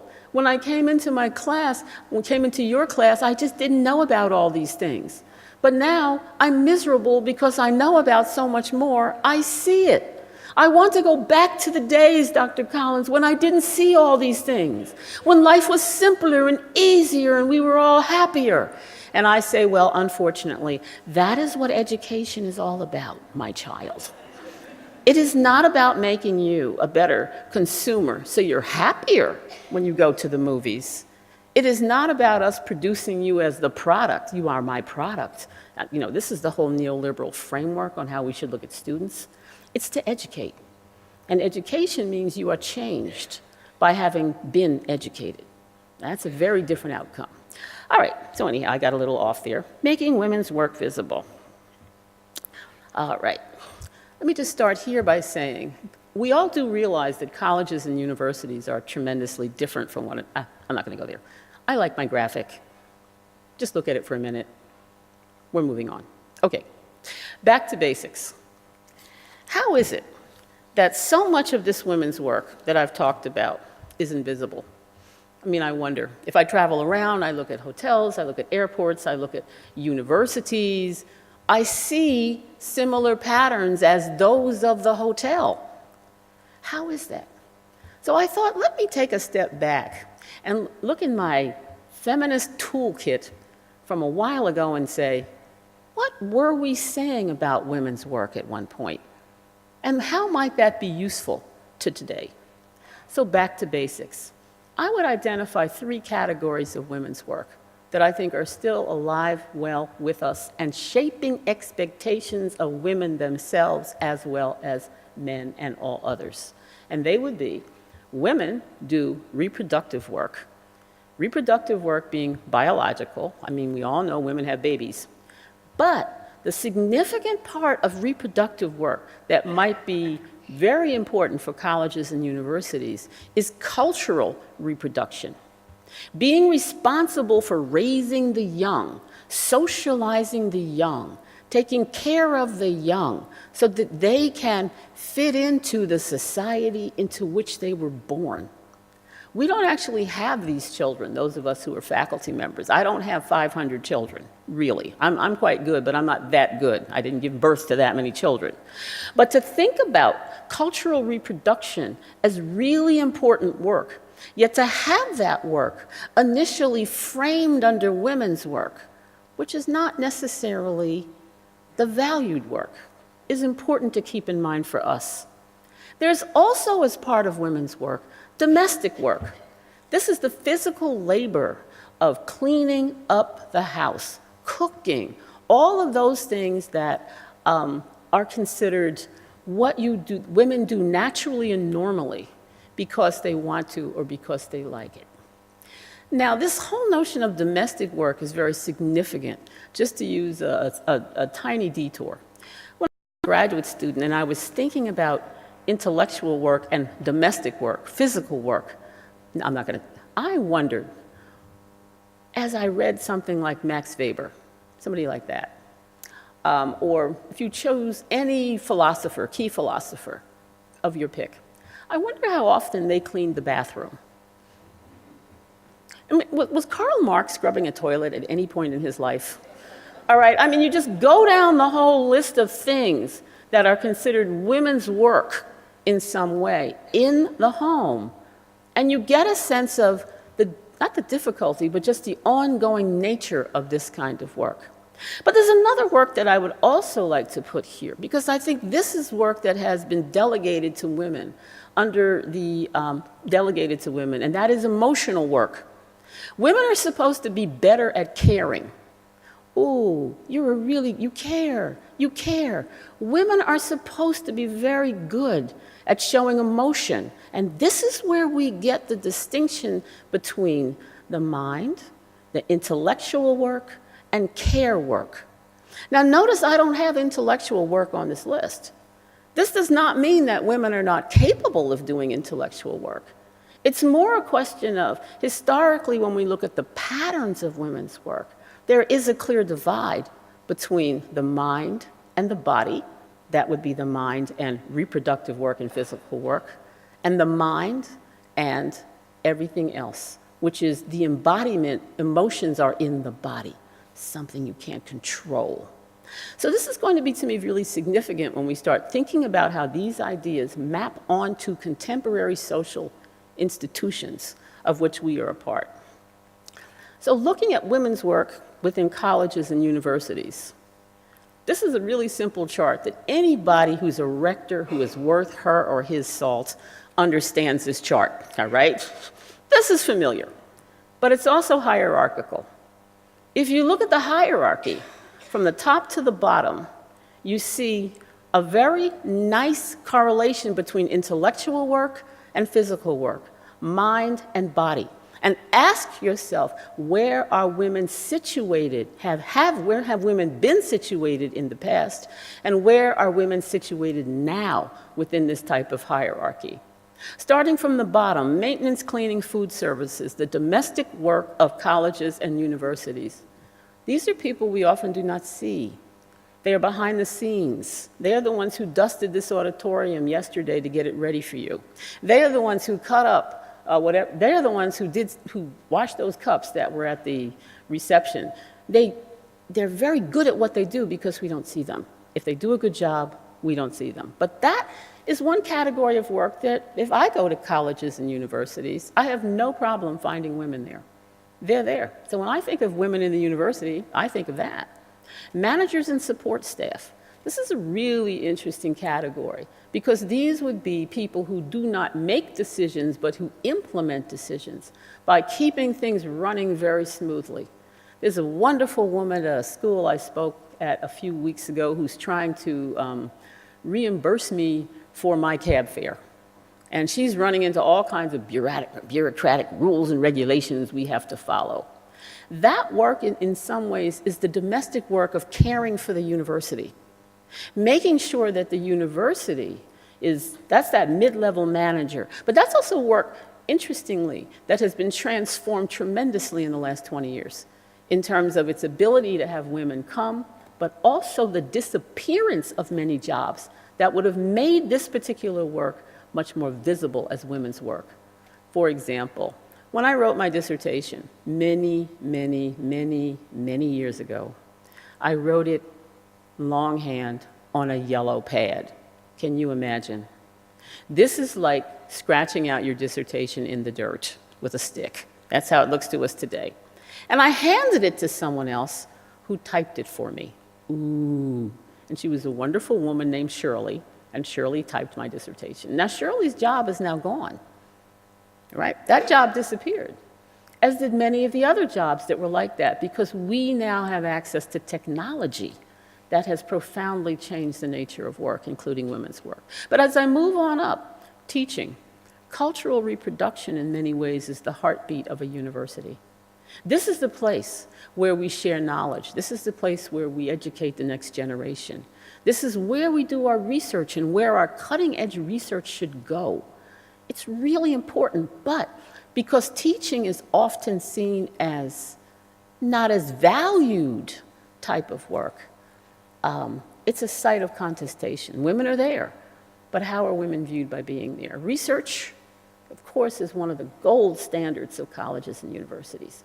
But the closer we get to intellectual work, the more interesting it gets, or more difficult it gets to think about the relationships there. Research, administration, teaching. So I will be talking a fair amount about those. But I'm starting off with a big lens to shrink it in, because what often happens with this particular hierarchy is it is virtually impossible to move from the bottom to the top. It's difficult to move from the bottom to the top in one generation, right?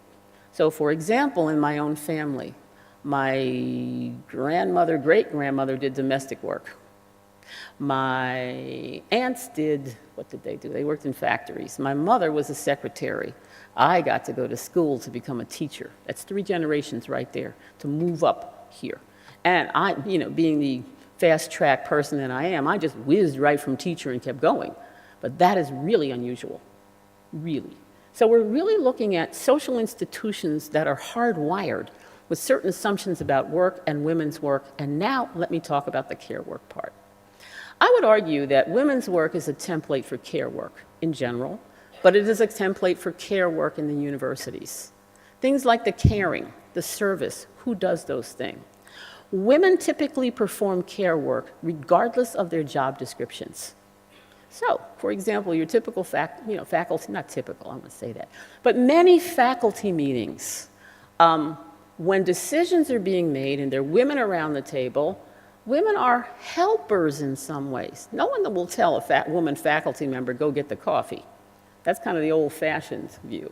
But the notion of who's really going to care about certain types of issues in a department or in a school, well, women care more. Men care less. That's not the case. But we're in structures that tell us that certain types of work is more valuable than other types of work. Service to the university is care work. Make no mistake about it. Because service to the university does not come with extra compensation. Care work is necessary yet undervalued typically. And ironically, it's undervalued because it is not compensated. So it's an interesting circle that you can end up in. Care work is also specialized. We may all do it, but we do it in different ways. Now, are you all still there? Has anyone run away from me yet? Is this making sense to you? This is sort of the obvious that's right in front of our faces, but putting it in a much more structural context than one-on-one. How can I get along with Susie, my colleague? How can I get my colleague Henry to stop harassing the graduate students? Those types of questions. Ooh, yes, I said it. We can fit it in here if you would like. But anyhow, this is a template for the care work. So let me keep going. Specialized care work. Well, you might want to say to yourself, who does this care work? Were you imagining a certain woman as I was talking about women? But when I think about women, and I started off with my metaphor of the hotel, which women do what kind of care work? When we look at a university, or any setting, but I'm talking about universities, there is tremendous heterogeneity among women based on race, class, gender, age, religion, ability, ethnicity, and citizenship. These categories, and varying combinations of these categories, create different structural locations for women, and they create different expectations about the kind of care work these women should be doing. So, if you are a woman of color, let's say you're black, or let's say you're an ethnic, sort of a non-preferred religion, you might be expected to provide the specialized care work, that is the domestic work. Whereas if you're white, middle-class, elite, Western, and you're a woman, you might be expected to provide the kind of care work that is more closely associated with the cultural reproduction of the family, farming out the other activities of women's work to other groups of women. My point here is not to criticize any people for where we fall in these situations. It's to make us aware that what we do is interdependent with large numbers of people who make our achievements possible, right? Wherever you start and look.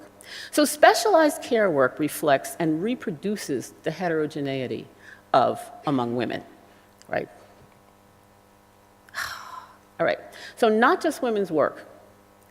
I started off talking about women's work, but you might begin to see that women's work, if it is this care work situation, is not just done by women.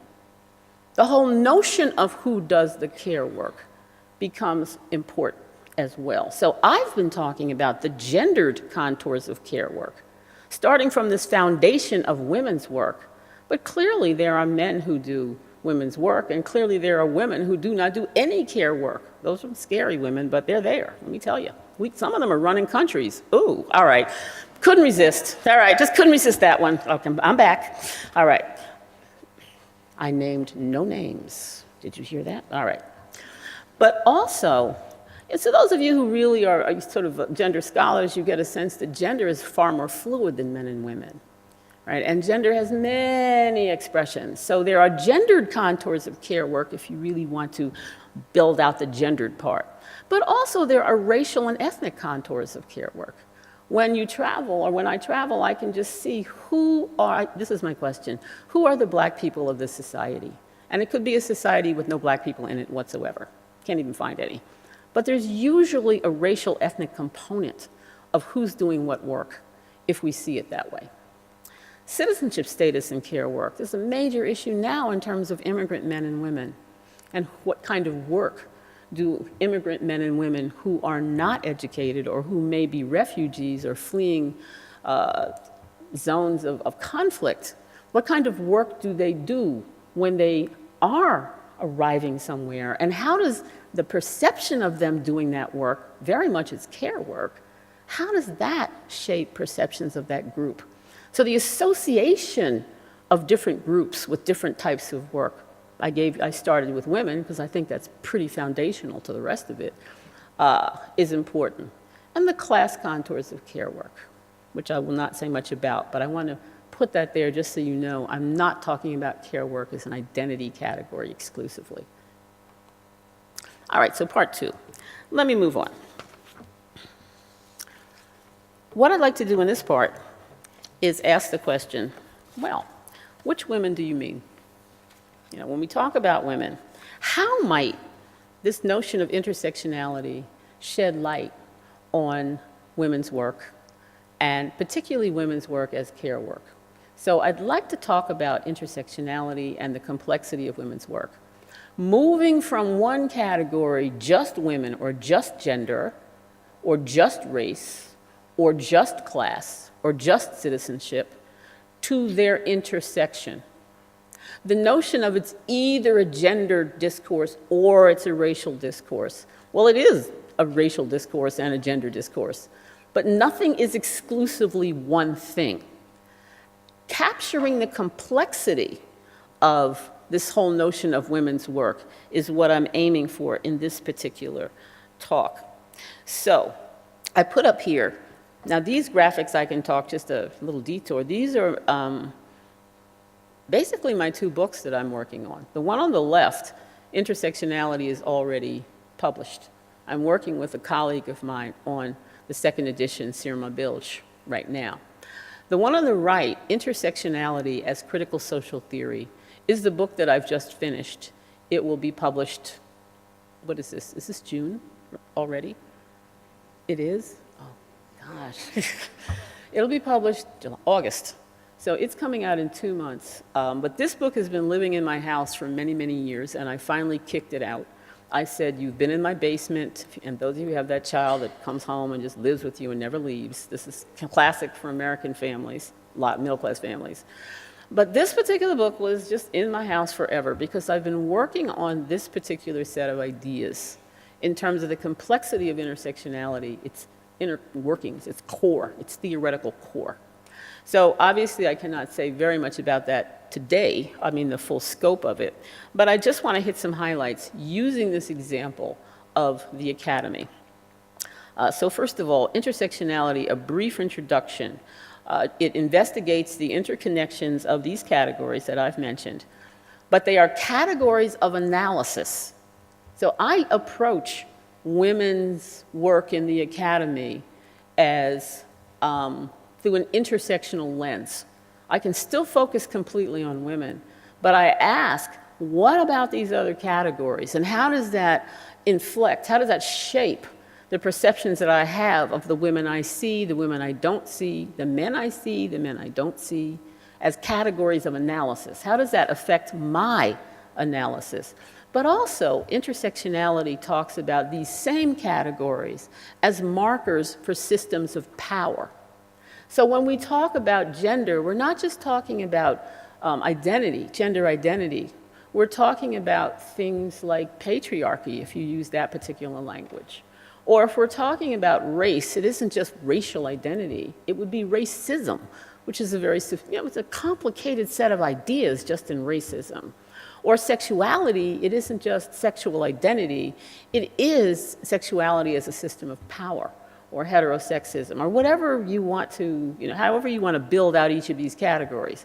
Now, this particular field is focused on intersections among these categories and among these systems of power. So one can have a race-gender intersection, one can have a racism, sexism intersection, or various other intersections that are going to be connected to whatever the local situation is that you are in. So, for example, one university may find that some of these categories are not especially relevant, but others are.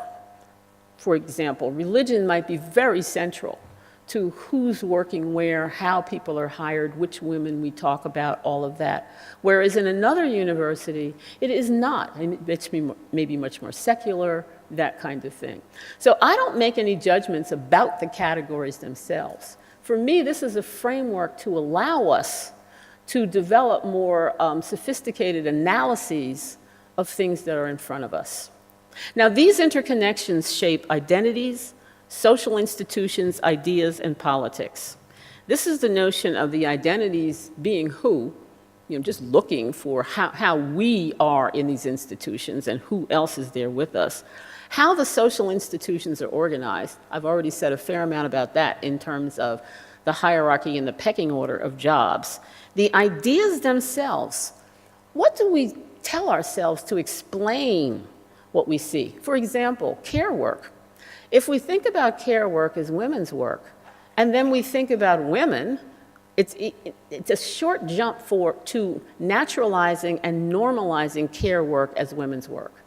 So what are the ideas that are natural, normal, taken for granted? Oh, of course the immigrants do that work. I can't even imagine someone else doing it. But that's exactly the point. Whenever you encounter a counterfactual, somebody who's doing something that you did not anticipate, that is a good indicator of what the actual rule is. But because the rules are just natural and normal and we don't see them and they may be just hardwired into the institutions where we are, we don't necessarily see them unless we look for them. So ideology, ideas, discourse, any of you who do that kind of work, this is really important to unpack the ideas and the assumptions that are in what we do. This is particularly important for universities. We are in the knowledge business. So what are we producing in terms of the knowledge we are producing? And the political dimensions of it as well. I'm not going to dwell on that, but I think it's really important to mention. So, from my perspective, intersectionality is not just ideas. A short definition, it is a field of critical inquiry and praxis that examines how social inequalities are organized, endure, change, and/or challenged. So, intersectionality isn't just sort of free-floating out there, kind of like it's a theory of care of the feet. I don't know where it came from, but whatever. It's connected to actual social conditions, and it is tested by actual social conditions. And the history of this particular field, it is a critical field, as in it criticizes and attempts to construct new analyses. And the praxis piece, it's very tied to people's lives in a lot of ways. So the focus here is social inequalities or something equivalent, how they are organized, endure, change, and/or challenged. Now, thus far, I've actually presented you with a case study of intersectionality.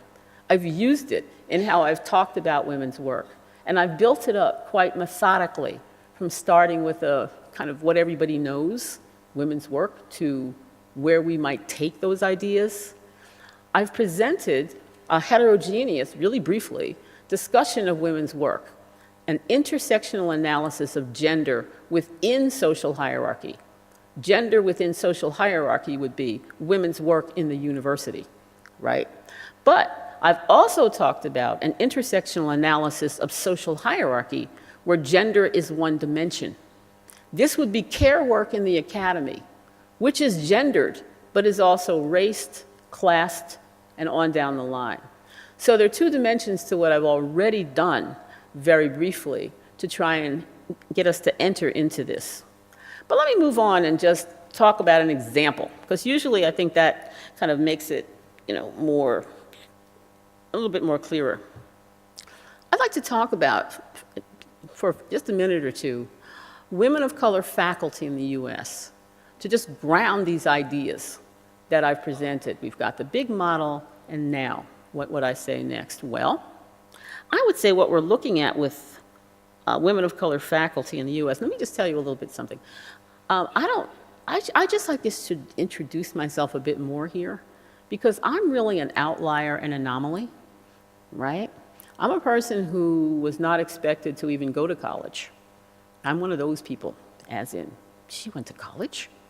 And it never, ever crossed my mind, I mean ever, that I would become a professor. That was a case of one thing led to the next kind of thing. And it never occurred to me that I would be at this podium. Hi.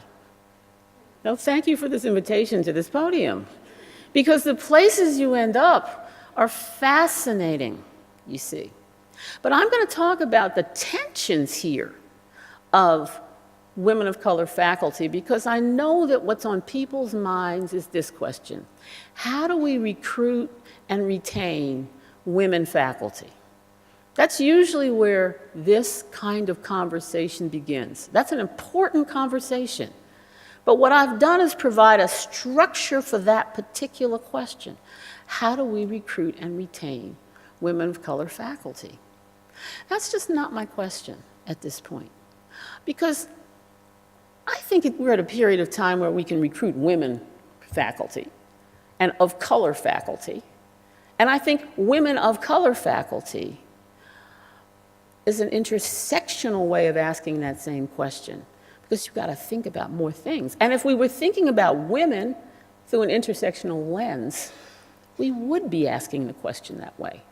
How do we recruit and retain more women of color, more racial ethnic women, more poor women, et cetera, on down the line? So here's what happens. My path has been one of encountering situations of exclusion to finding myself included. And a lot of people are in that situation now, where before, if you looked at those job categories, women couldn't get jobs in universities, couldn't get the intellectual jobs as administrators, professors, and very often teaching. Women were in subordinate roles because that women's work had a ceiling to it, all right? But that is no longer the case, usually legally, but it may still be the case in many ways informally. So here's what happens in the US Institute. This is what I've encountered, and I'll just sort of say a little bit. There seems to be the need for visible women of color as evidence for the rejection of past exclusionary policies, right? So the thinking seems to go this way. We know we've been bad in the past, so what we have to do now is we have to go out and find a qualified woman to do this job. Now notice the qualifications going to be tied into that whole history of women's work, intellectual work. We have to find a qualified person as evidence for the rejection, that we reject these exclusionary policies. We are not sexist. So let's make sure we have some women. However, what's interesting is, well, if the school's not run by women, or which women are we talking about, the women have to be visible. Now, women of color become very visible in these types of relationships when you have institutions that are changing, because we are the cosmetic face of diversity, right? Let me tell you what my university did, bless their heart. Now, I love them to death, and I just thought, this is the way it goes. They said, we want to showcase faculty, our excellent faculty at our university, and we have wonderful faculty at the University of Maryland. But one year they had a project where several of us, and I'm a distinguished university professor, all right? This is hard to do. So I want our distinguished university professors, we want to showcase them. But here's how they did it. I had to go in and have my picture taken. It was really nice. This lady came and put makeup on and everything. I was looking good. It was like a photo shoot. It felt very, very fancy. And I said, oh, this is, I feel honored. And I do, and I still do. But one of my students came in and said, Dr. Collins, do you know that you're up on the pole outside on campus? So what do you mean I'm up on a pole? There's a picture of you up on a pole. This picture must have been at least, oh, I don't know, 10 feet, 15 feet. All around campus, there were these faces of excellence, all right? Where we have been turned into, and they said, you want to see? It's right at the door when you drive into the university. So apparently, when we talk about marketing, we have moved from the warm and fuzzy days of just including pictures in the catalog of people who never attended the school. You just get a random black person and put them in the catalog because they happen to walk through that one day. We've moved from that to this whole notion of, oh my gosh, how do I feel about that? Because I think it raises lots of issues. If you are hyper visible, you can't just blend in with the group and just assume it's all going to just be, we're just one of the boys, the girls, whoever it is, because you're always on display with different agendas attached to your very visibility, your hyper-visibility. But at the same time, the things that you're thinking about as in, oh, I'm really happy I'm a distinguished professor, but this is really hard work, becomes, that's your problem. Keep it to yourself, the professionalism. So this notion of the need for visible women of color as evidence for the rejection of exclusionary policies and a way that our universities are much more forward-thinking than they used to be is there. But also, it requires inclusion. Isn't just great. I mean, people seem to think you open the door and I'm so happy to be here. Thank you. I couldn't get this job. My mother couldn't have this job. You know, that's it. We should all have a party because we hired someone. Yay, there she is, the best one, or whatever it is. No, inclusion or fitting in requires navigating the care work practices of our colleges, universities, and fields of study. So what exactly does that mean? How do you actually assimilate into a situation that is in fact hierarchical, that has lots of women, and that may have people who look like you who are not doing your job? They're doing other jobs. What does that look like? So, specialized care work and the dilemmas of inclusion. Well, I think women of color faculty do a lot of specialized care work. As I said, we're visible. We represent institutional inclusion within the academy and to the general public. That poster hanging up on the wall wasn't just for the campus. Role models, the visibility. Students should copy us, as should everybody else. That's care work, by the way, right? The fact that students are coming to you all the time with stuff. I want to be like you, Dr. Collins. Can you tell me how you did it? Kind of thing. Now, imagine if you had 10 children, and the woman down the street has 1 child, all right? And you have 10. You have a lot of them. And each and every one of them is coming to you to say, I want to be like you. Tell us how we did it. That is care work. It's important work. But it's also invisible work in a lot of ways. Watchdogs. We are expected to be the ones who care about the university's policies around gender, around race, around all these other things. Now, it's perfectly fine for those who are not in those categories to not care. Ooh, we don't care whether they're women. But women are supposed to be the ones that care. Watchdogs. And not only just watch, do something about it. Tell somebody, run a committee, head up the initiative. Have you ever been with people who, when you name the problem, they say, why don't you head up a committee on that? And you end up doing all that extra work because you named the problem? I just love it. That's what tends to happen. So I've learned over the years to say, do not say anything. Write it down. Keep it to yourself.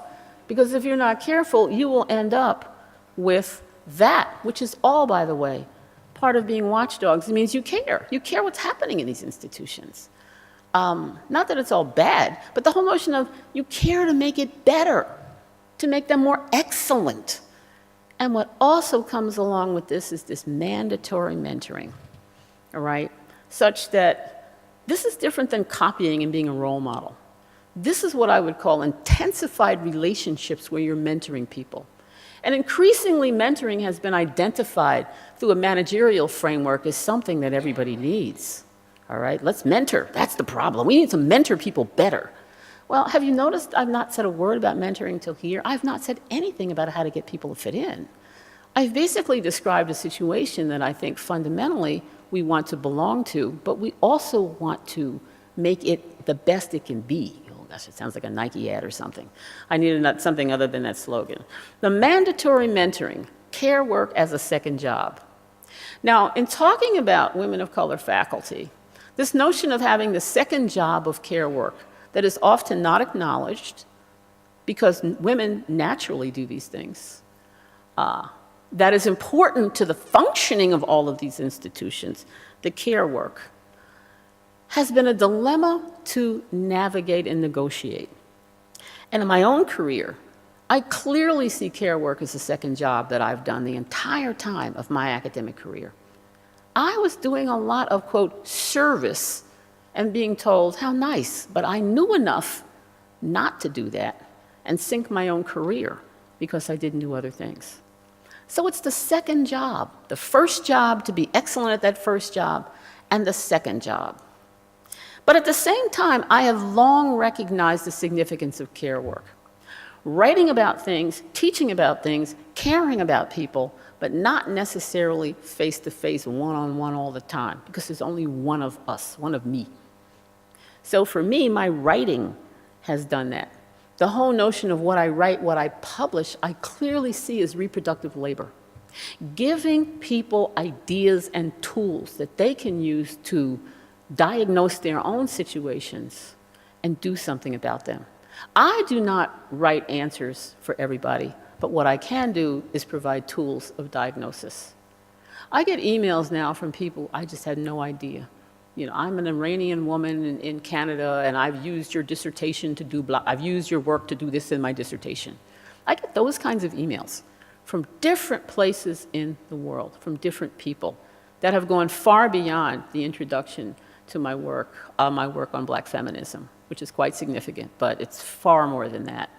So the notion of this, the dilemma here, the dilemma of inclusion, knowing that when you're included, you can do things you cannot do when you are excluded.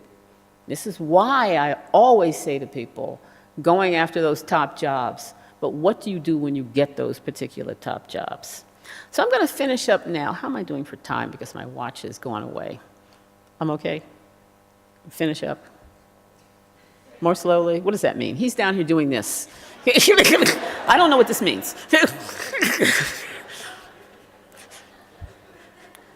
Finish? That's what that means. Slowly? Finish. Okay, I'm finishing. As in, please, Dr. Collins, could you shut up soon? It's fine. No, my watch is going somewhere, I don't know. All right, so let me just finish with this final, there will be no part 3, but there will be a part 3 intro. How's that? And summary.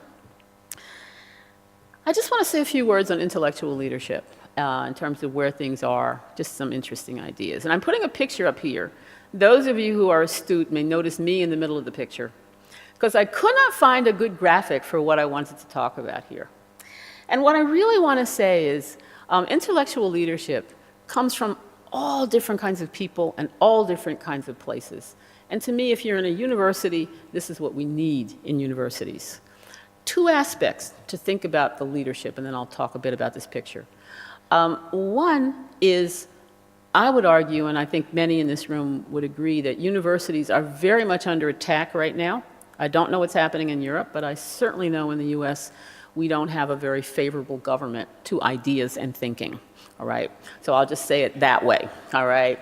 And that has all kinds of implications that trickle into universities themselves. One of which is this whole notion of turning students into consumers, all right, and saying to students, you don't even have to go to school anymore. You can wear your pajamas and take an online course in your house.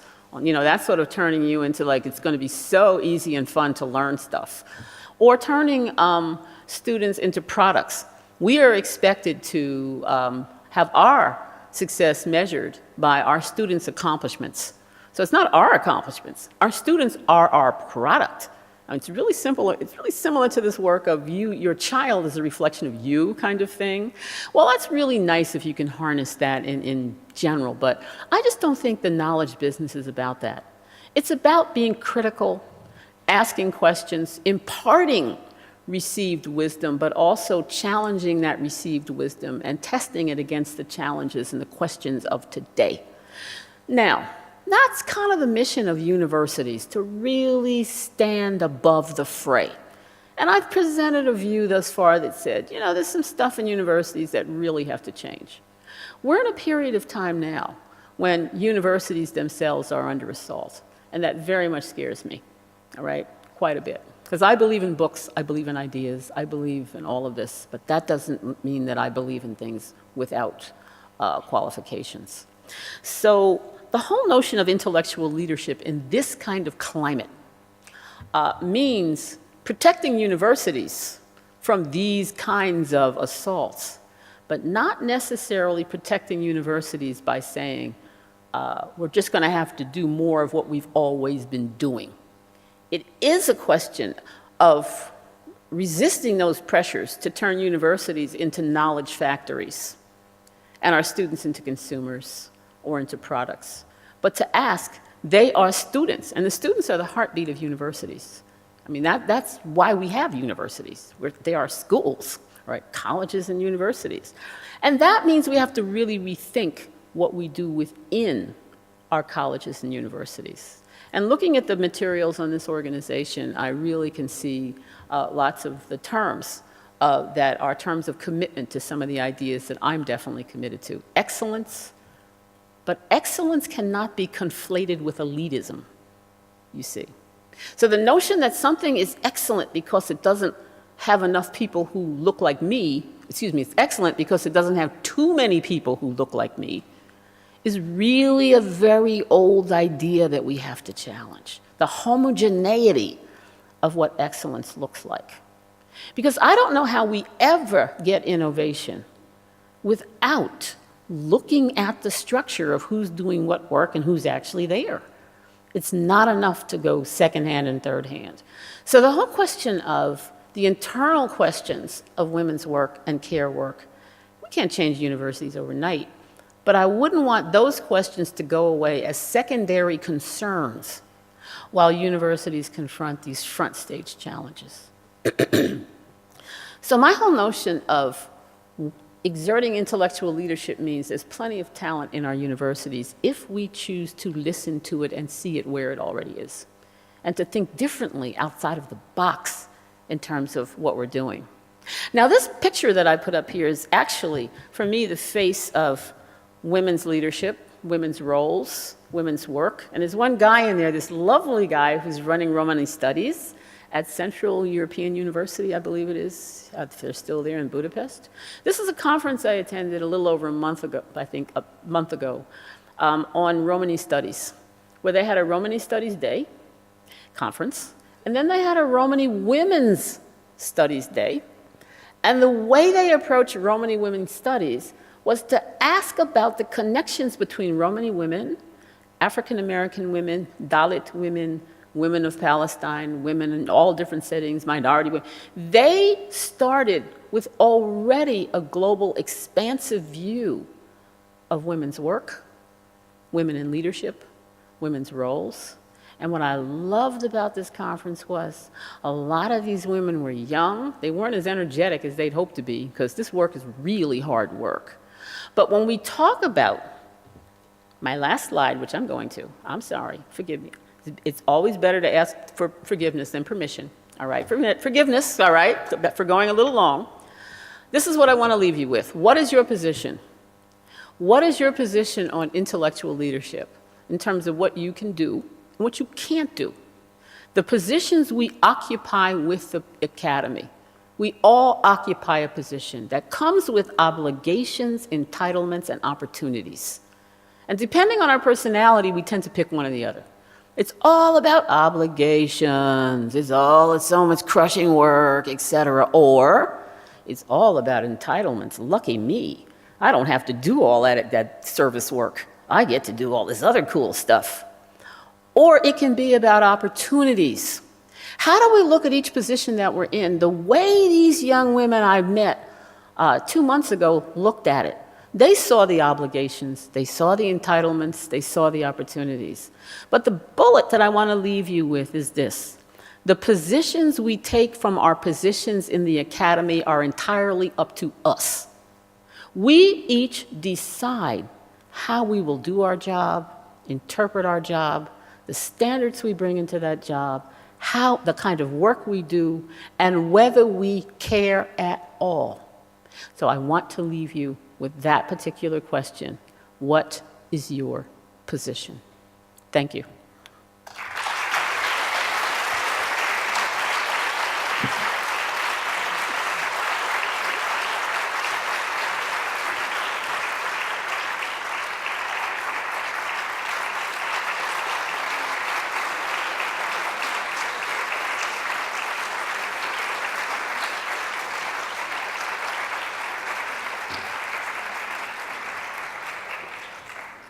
Thank you very much. That was very interesting and provocative, as you said, presentation.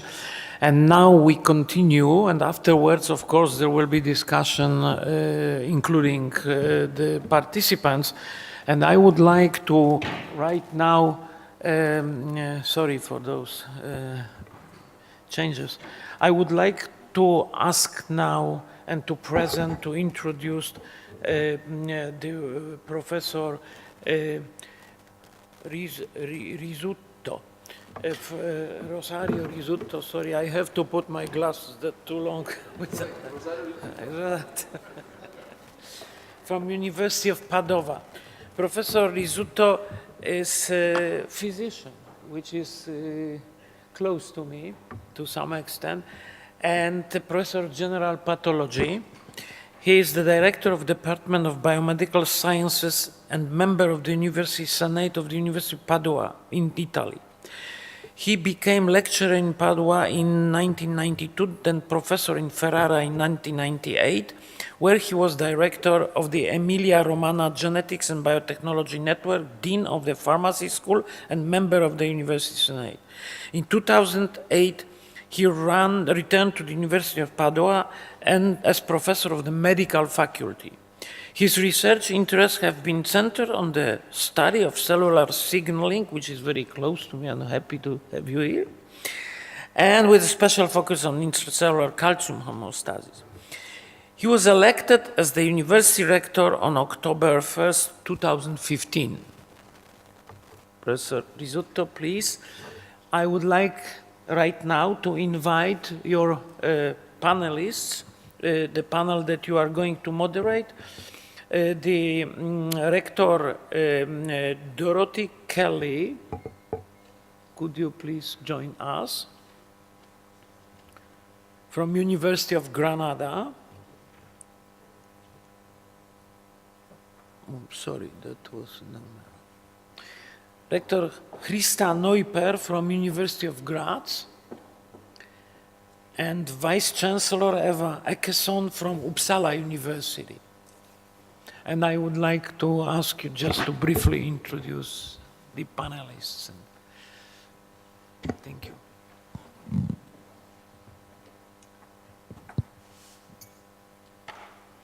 Thank you very much. I must say it's a great honor to moderate this session, and it's a great honor also because I realized that I'm the only man in the two panels. Which someone commented that is, to make you perceive what it is, to the ratio of genders in university panels. No, the real reason why I'm very happy and proud is that I believe that this is a strategic aspect of the development of our universities. And if this is the case, it is absolutely necessary that everybody, and if I can say it, especially men, are aware of this and make gender balance, gender equality, the first priority of their agenda. So in this sense, when I was asked, I felt proud because I said, of course, Elena Cornaro, of which as a university we are very proud of having, being the university. Then maybe I will, since we heard about periods in universities, periods in which universities face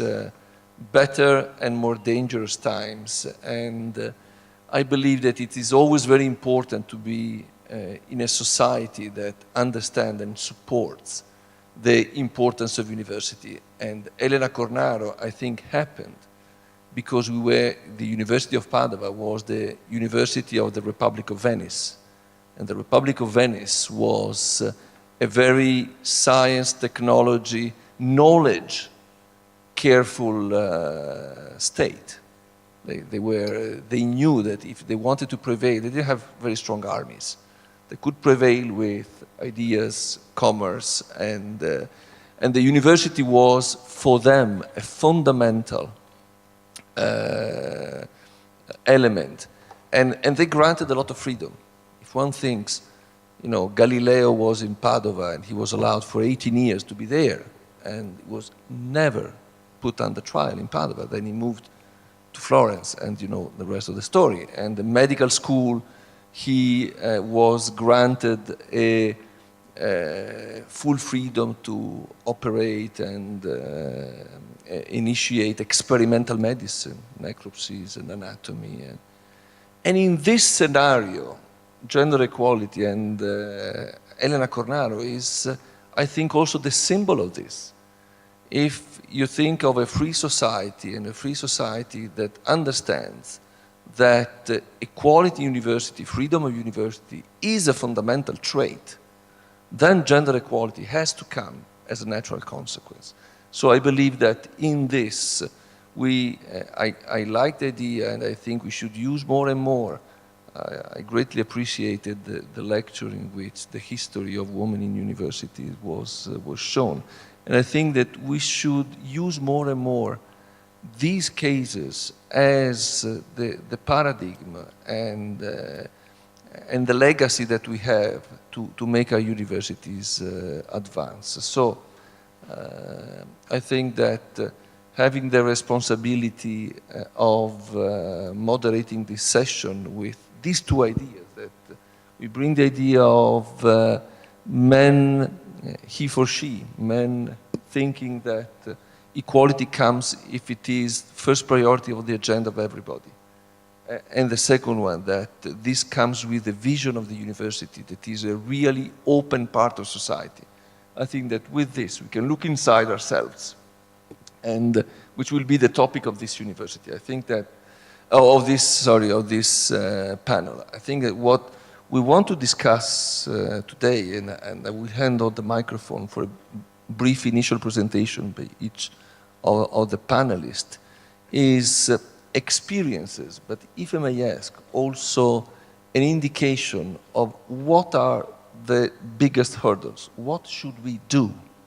So not only what is an idealistic idea, but what should we do next? I mean, what are the problems and in different universities? And I like very much this panel also because it gives, as this group is the nature of this group, also a vision of different parts of Europe that are experiencing different political situations that, of course, come from different social composition and history.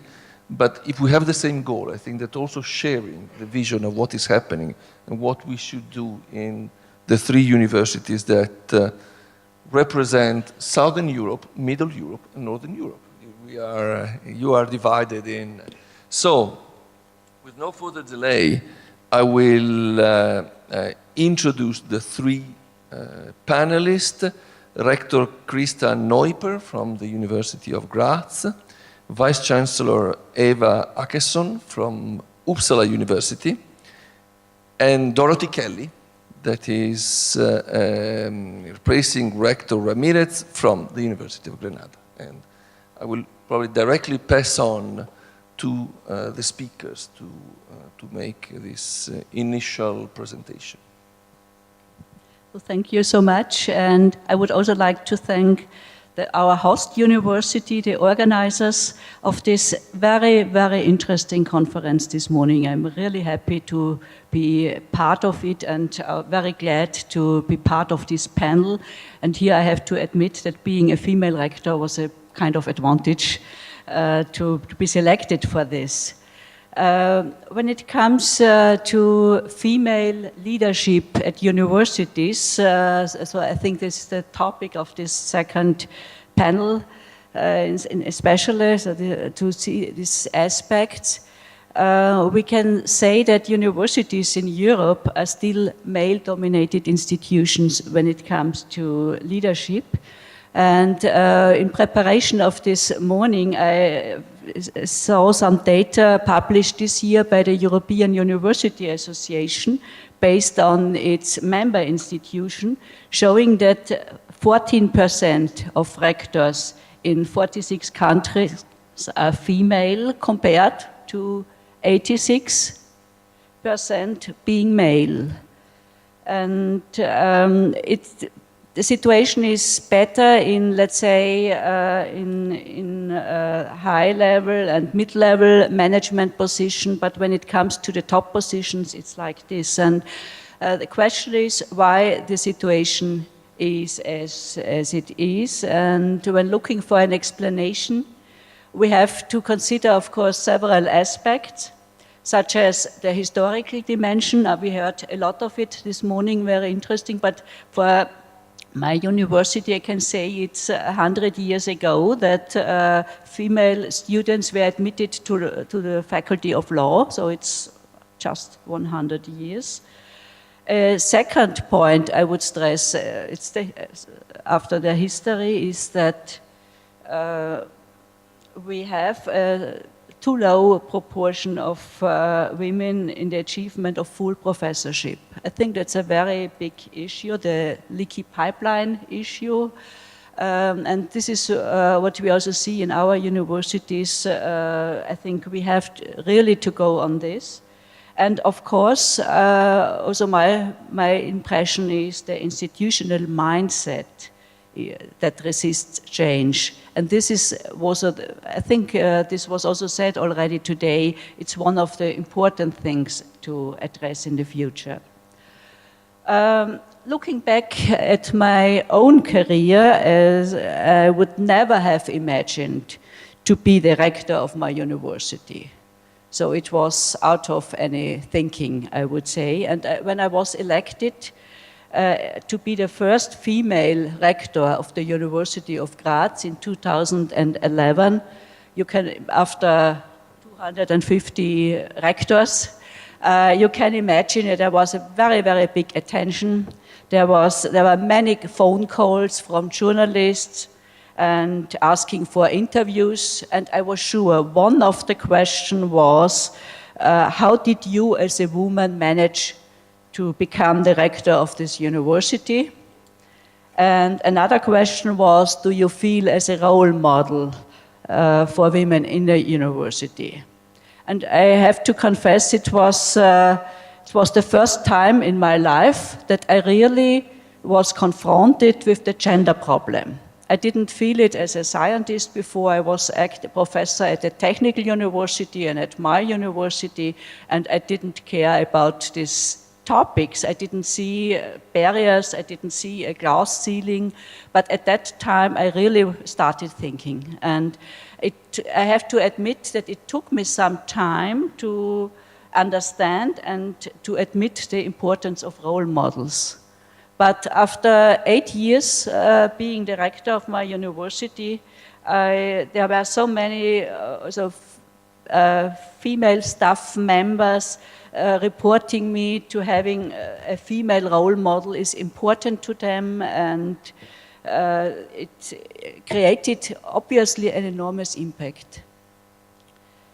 So this is when I really realized we really have to do something inside the university to achieve a better situation, a better gender balance, and the opportunities for women and men should be equal, and we have to change the situation. So one is, I would say, still the numbers. when we look at the numbers in the different stages of employment groups, more than 60% of our students are female. In the graduates, more than 65%. And now, whereas we have 70% of our full professors are male, 30% women. Nevertheless, I have to say that this changed in the last years a lot. There was a far-reaching transformation. Since the early 90s, we are 97% male professors at our university. And I think the situation is quite similar in other universities, like I looked at the data in Krakow. And I think that for instance, when I finished my habilitation thesis in 2002, there were 7% female professors. So I think it's really important, and during my rectorate period, we moved from 22% to 30% female professors, and I consider this as a big success. When it comes to, let's say, to change and means to change, I'm really convinced that it needs a powerful legal framework. This is what really worked in Austria. We have a very powerful framework for, let's say, avoidment of discrimination in recruiting and processes, and also quota, 50% quota for staff and gremia. And I think further examples, just not to exceed my time, we developed a very complex and strategy at our university, equal opportunity strategy, and this is also, let's say, supported at the university by two specialized institutions. There is the task force for equal opportunities, watching, let's say, the numbers and giving advice to institutes and to individuals, and we also have a strategic body, the coordinating unit for purposes of equal opportunities and gender studies. I think it's important to have this strategic component directly working with the rector and the rectorate.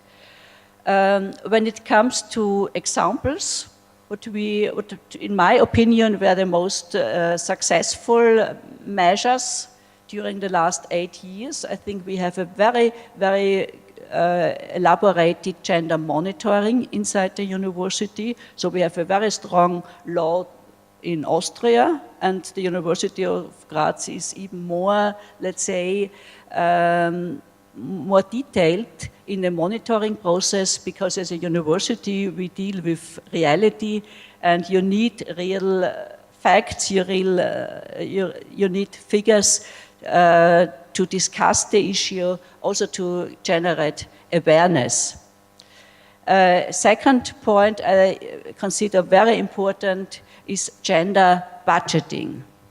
So this is, here we introduced a procedure that we look at, for instance, not only at salaries, but of course salaries are very important, and we analyze the cash flows at our universities to check if they benefit one sex more than the other. So it's a new procedure we had at our university. So it's, and we, for instance, when I negotiate the salary with professors, we have a tool, it's called the pay gap radar, and where we really look at this issue, and I think it's just one aspect, but it's very important and progressed, and Austria is one of, in general, is one of the countries in Europe with the highest pay gap of 24% in Europe, one of the highest, but our university definitely is not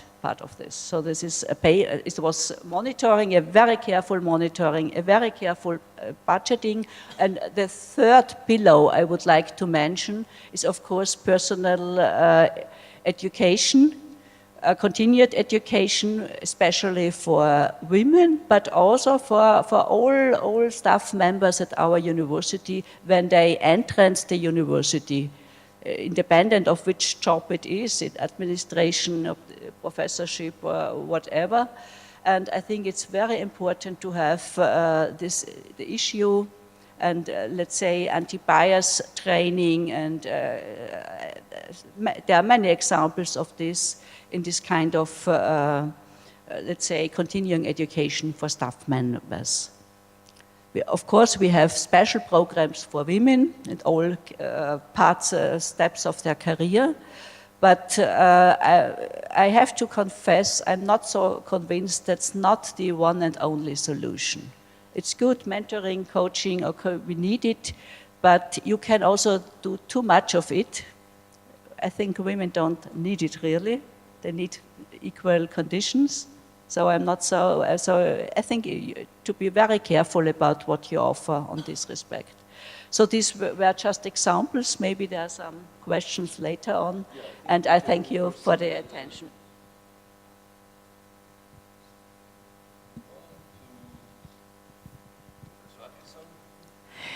Yes, thank you. Well, I have a little bit of a similar story. I am the first rector of Uppsala University being a woman, and that is a university that existed since 1477, so it took until 2012 to have a woman to be a rector. The most common question I encountered after entering, and also just prior after being elected and appointed, it was, how does it feel? How does it feel being the first woman? And I think this is totally a wrong question posed to the wrong person, because I didn't feel anything different. I was a woman before and I am a woman after, and I have not been anything else in my whole life. But it was maybe a shock for the surrounding, and maybe they should have been asked the question, how does it feel to have a woman as a rector? And how do you deal with it? And not only being a woman, I was the first rector appointed coming from outside Uppsala University, and also coming from Lund University. How wrong can you be? And that being, if you know, kind of Lund and Uppsala is like Oxford and Cambridge, so we are competing all the time.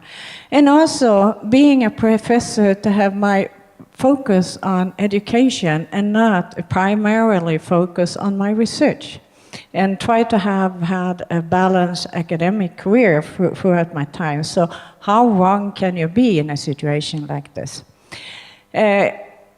So the question, how does it feel, I think was more adequate to ask to the university. How do you deal with a situation like this? And I must say the first year were kind of tough for Uppsala University to deal with me, and in some sense vice versa. But I think we get along pretty well now after a couple of years together. But I must say, with my experience, I feel that as being a woman, you definitely have a much more narrow spectrum, how you can behave, what you can say, what you can do, and in particular, how you can look like and how you can dress. I have had so many comments on my appearance, and I don't think any male colleague have ever had so much comments on how he would dress when he's go to work, and I don't think I dress too extreme. But I think you are judged by a much more narrow stick. But looking back at my career, it might look like it's a straight line, that I went quite directly from gymnasium to university, did my PhD, did my postdoc, continued, and quite soon became director of studies, vice-rector, deputy vice-chancellor, and then vice-chancellor or rector. But for me, I was the first in my family to enter the university. So I come from a totally non-academic background, and so never ever any step in my life and my career within the university have been a natural step, or I've been taken for granted. There was an article in the local newspaper when I opened it up in the morning in Uppsala, I said, do not ever dream about becoming the Vice-Chancellor of Uppsala University. Of course, I laughed when I was reading this at breakfast. And definitely, this had never been my dream in my life, because I'm fortunate enough, so my career and what I have been fortunate enough to experience, it was much, much beyond what my dreams were when I walked around as a kid in a farm. And I try to remember this. I try to remember this every time I greet new students at the university, because there's so many that are like us, that didn't have a dream about an academic career, that still are entering the universities. And I think we constantly have to show that the university is open to everybody, even though you do not really feel at home and inclusive at the first time that you're entering. But at each step that I've been taking within academia, I have been very hesitant and been thinking, can I do this? Do I have experience enough? But luckily, there was a person beside me that told me when I was standing and was thinking, can I do this? And I do not have that experience, and just told me, experience, that is nothing that you have, that is something that you will get. And this is something that I have carried along with me my whole life, that I will get the experience. But quite too often, I think we have a bias when we're judging people, and also I try to throw that bias away, that I should not expect people to have the experience. I will give them opportunities to gain experience in their life, and so to really see the potential. But we have talked about numbers or not numbers here a lot today, and it's been very interesting. And looking at the numbers in Sweden, yes, the majority of the students now at the Swedish universities are women. It's 60-40 quota. Looking at the professors now, we can count 30% that are women. I was quite happy to hear that somebody was saying that 30% is the critical number, where actually you are not odd or something like that I think will happen. So I have great expectations now for our country and universities when we are actually coming up to 30%. And that is, looking at the pure numbers, in the last 10 years, the number of female professors have doubled in 10 years in our countries. Looking at rectors, vice-chancellors, right now is 42%, and that is a number that have gone down. It have been up to 50%, and one should take that as a warning sign what's going on. And also, just recently, I had an encounter I'm on leave from my professorship at Lund University, and I met the head of the department, and we started to talk. And then I realized at my own department, Tone is there, Akari is there, Jens is there, but Jane is not there any longer. Jennifer is gone. I am gone. So it was only men that were left at my own department. All the women have gone, maybe to other universities, better places, better salaries, more attractive working place. But it gave me something to think about. So even if the numbers looks good on the surface, you will have islands of inequality at different universities. But also looking around and seeing, yes, we are quite a few women that enter and get powerful positions. But what I start to note, and this is a subjective observation, is how do we leave? I see too often that women are thrown out or squeezed out in ways that I think is unproportional that happens to my female colleagues. And a very wise person in my surrounding that I often talk to when I have problems or things is my daughter. And she said, hey, you're looking at the wrong direction. You are in a position you should not look at the glass ceiling, but you are sitting on a catapult and anybody can press the button, beware. So I think this is something to think about, that there are maybe the leaky pipeline are not leaking any longer. Maybe we are coming through the glass ceiling, but we might be sitting on catapults. So thank you.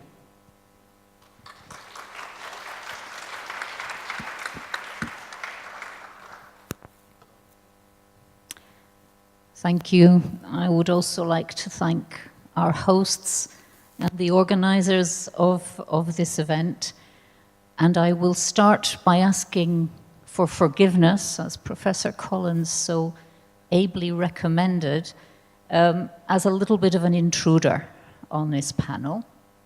First of all, I would like to apologize for the absence of my rector, Pilar Aranda, who was to have been here today, but who has had to attend an urgent meeting called by a regional ministry.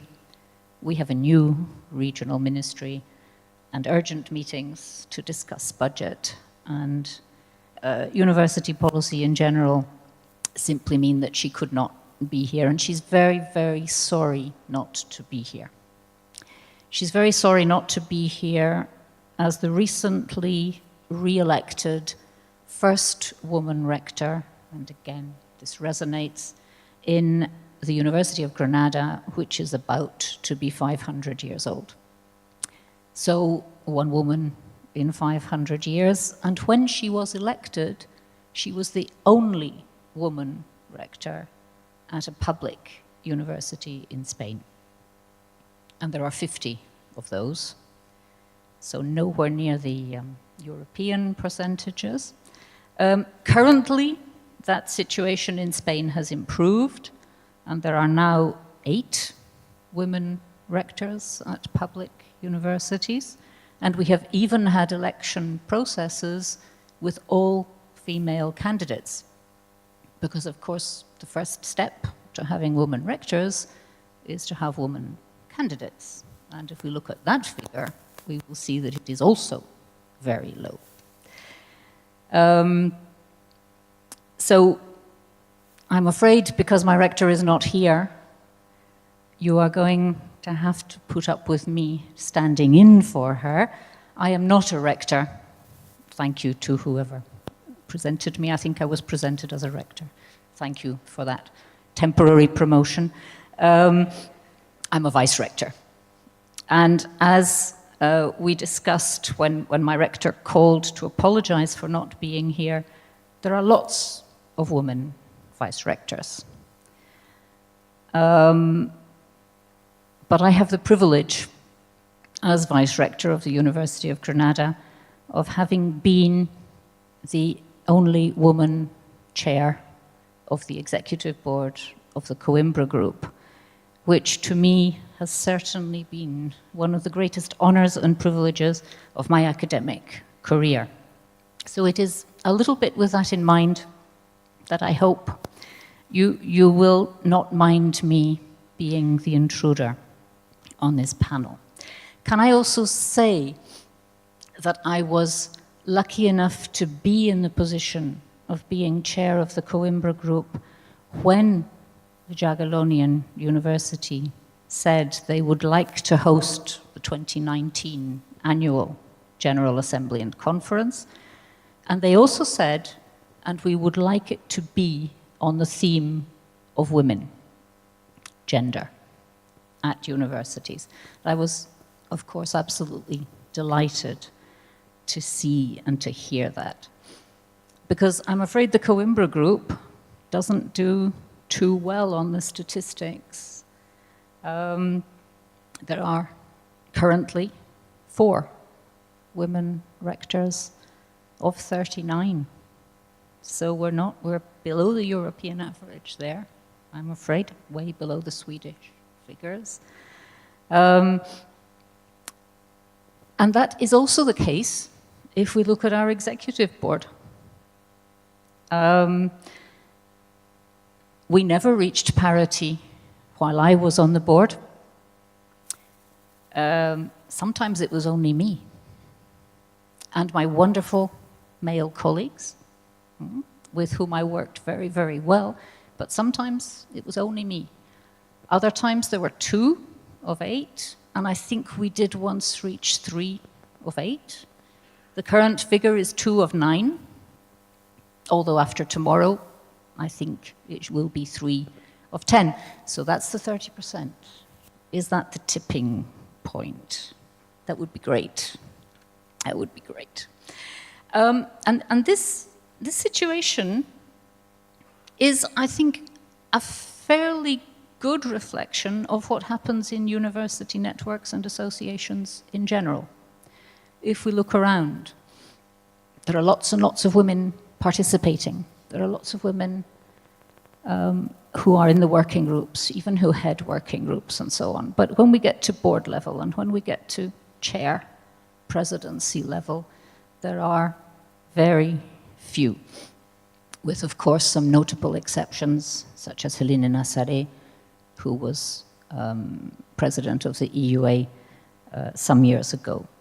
And I don't know if this is not also reflected in new university networks and alliances of the kind that we have seen arise over the past year. I don't know how many women leaders of European university alliances there are. Maybe the Commission will actually publish those statistics at some point. Some reflections on what we can do. As a non-expert who has really, really enjoyed listening to the experts speak this morning on the previous panel, and the very inspiring talk by Professor Collins. Some comments perhaps on visibility.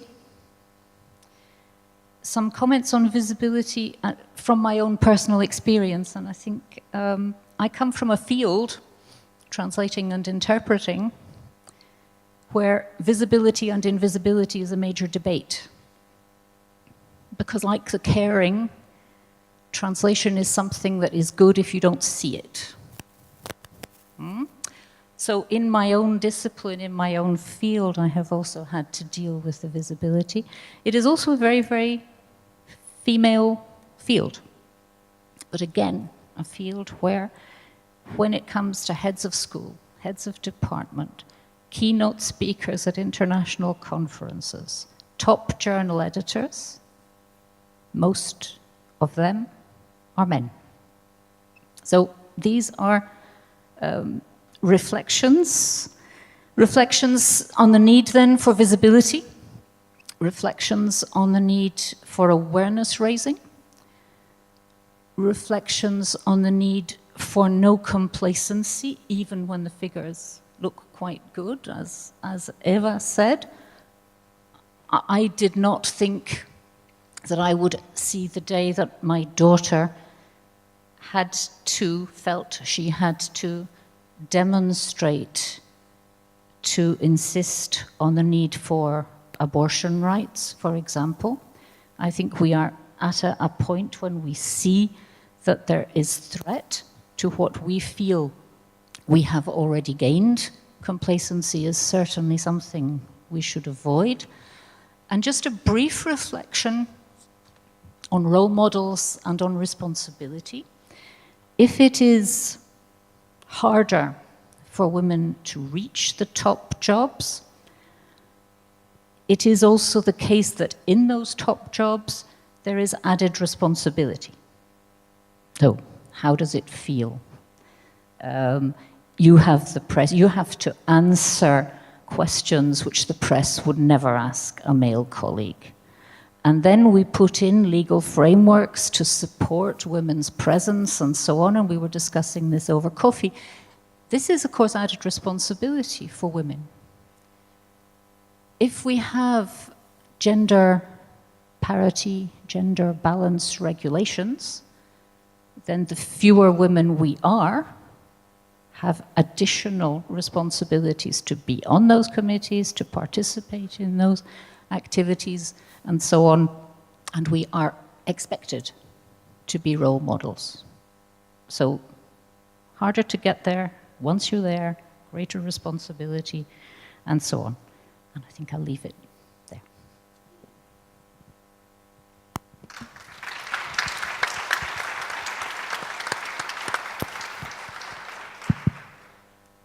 Thank you for these reflections, these overviews.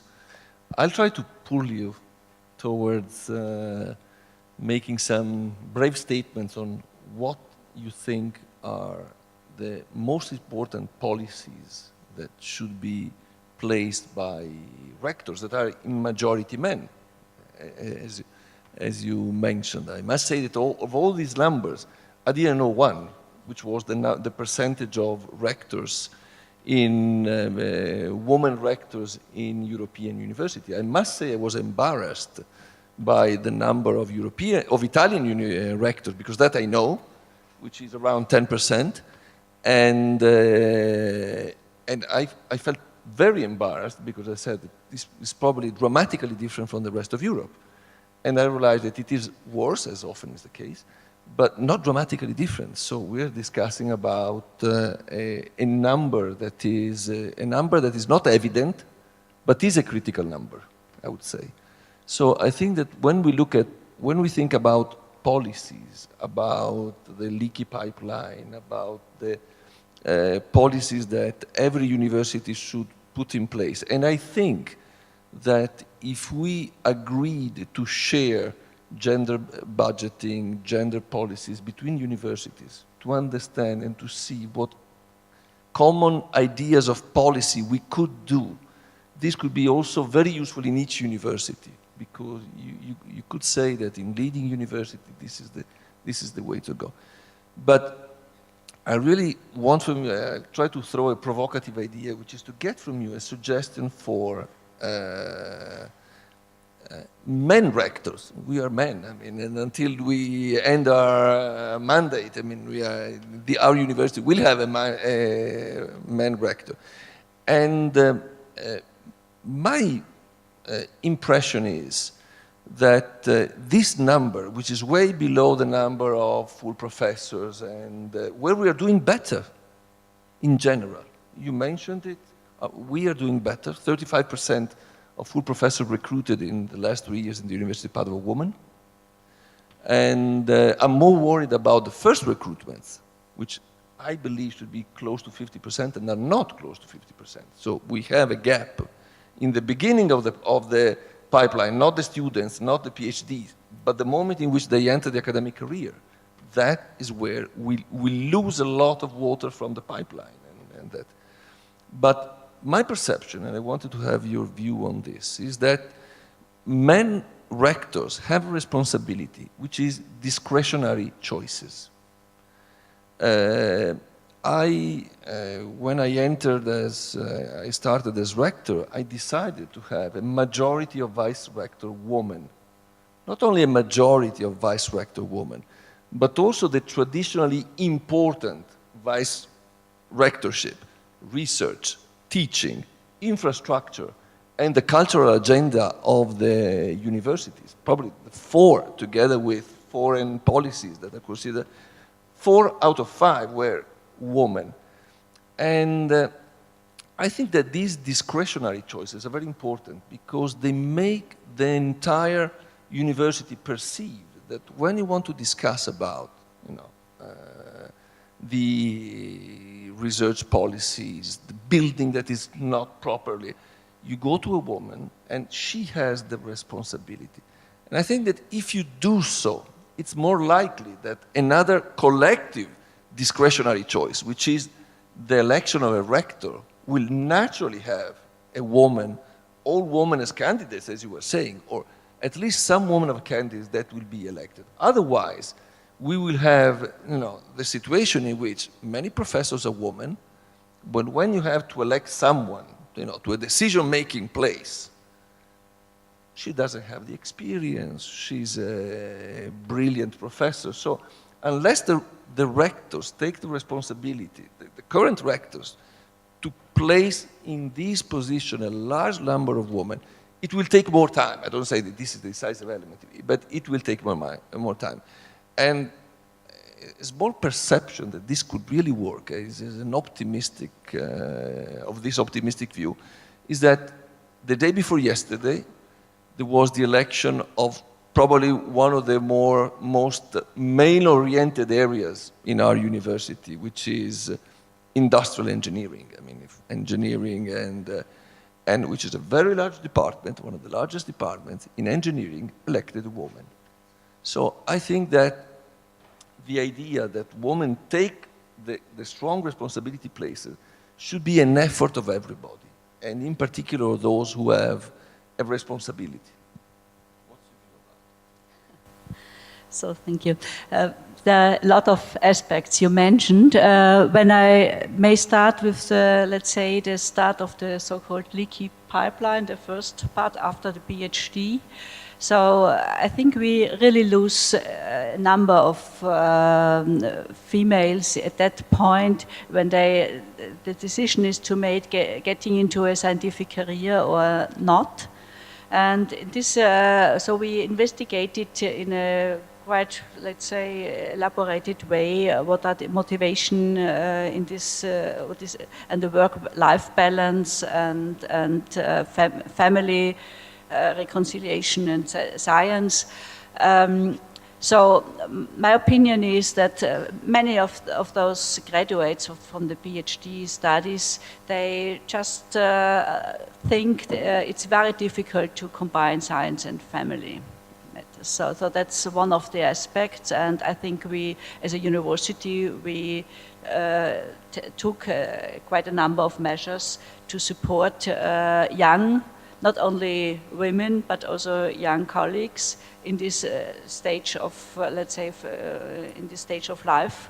You have care obligations not only when you're young and get children, but also if you have your care obligations for the elderly. And also for that, we provide support at our university. I think that's what is needed. A second point is, in my experience for the last 8 years, it's really difficult to recruit and hire female professors from the international scene. You need you have the double career issue. Sometimes the family doesn't go and is not ready to join. So it's a really tough business as a rector to keep to have female full professorships in the house. Maybe you know it, but it's really one point. For instance, I was also disappointed when I will step down from the position as director of the university in this autumn after 8 years.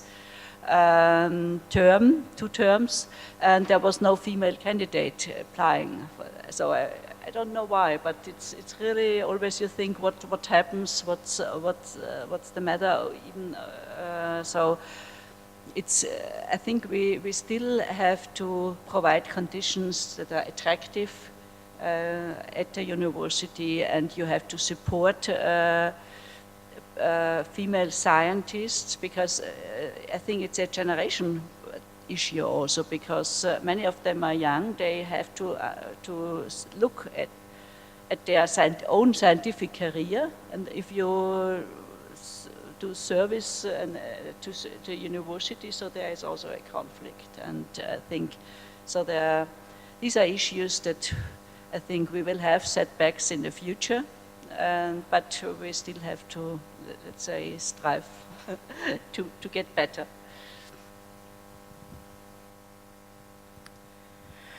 Thank you. Well, I think it's very important to think that you're in this race for the long term. It takes time, and you should have focus. And every time you take a decision, you should think that what kind of consequences does this decision have for the short term and for the long term. So you always take one step further. And there are many small issues that you think it doesn't matter, but it does matter. So you should always take a consequence analysis every time, whatever you are doing. And also, I think it's very important that we talk about being an attractive working place, both for women and for men.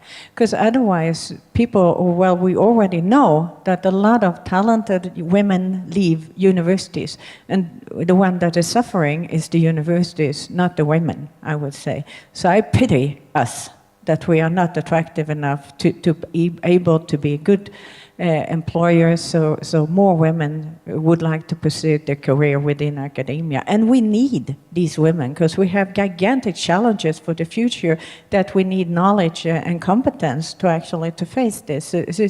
I think it's our responsibility to be attractive enough so we have talented young people that want to stay and pursue careers and work with these gigantic challenges that we have ahead of us.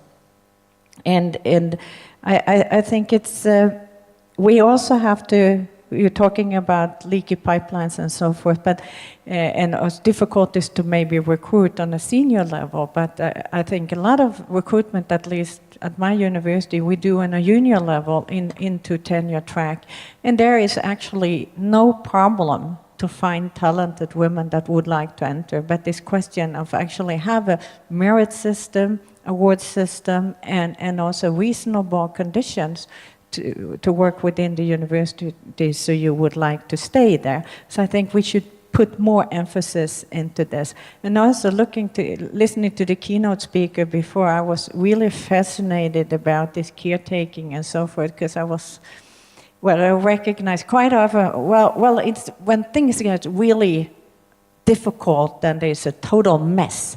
Who do we call in? It's usually the women that comes in and clean out the mess when the shit really hit the fan at the department or something like that.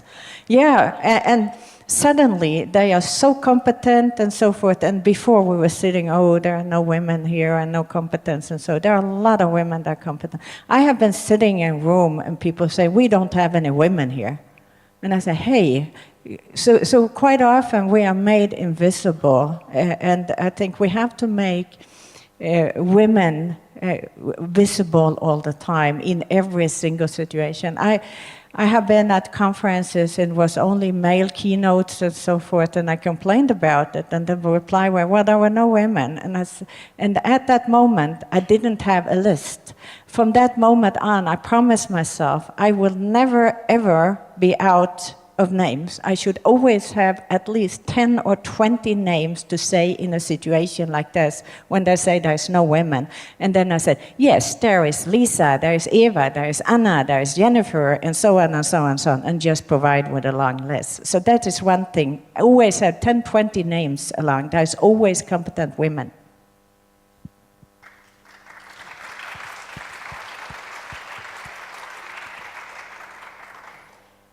Yeah, I couldn't agree more. I couldn't agree more. I think it is absolutely essential that we work on life-work balance, but not just for women. I think it is also very important that we recognize the caring role which many young men are now taking on, and we need to facilitate that, I think, in what we offer our young academics. And I think we need to promote not only women as role models, but men in new roles as models for other young men and not so young men. And I think I would very much like to take up the point about vice-rectors, appointing vice-rectors, appointing ministers, appointing. It is very, very true that even when the overall figures are quite good, if we look at them a little bit more closely and we're a little bit more qualitative in our analysis and not purely quantitative, there are lots of women vice-rectors, I said about 10 minutes ago, but in which areas are they working? In which areas are they responsible? And I think it is very, very important for leadership, whether it be men leaders or women leaders, also to look at that. And there is a tendency, and we see this in national rectors' conferences, for women vice-rectors to be responsible for student affairs, to be responsible for internationalization. That's a pretty female area. But if we look at research, how many women vice-rectors for research? Yeah, I know I'm looking at one right now, but I think you will agree, Claudia, that you are in a minority, in a smaller minority than the rest of us. So, again, an important point.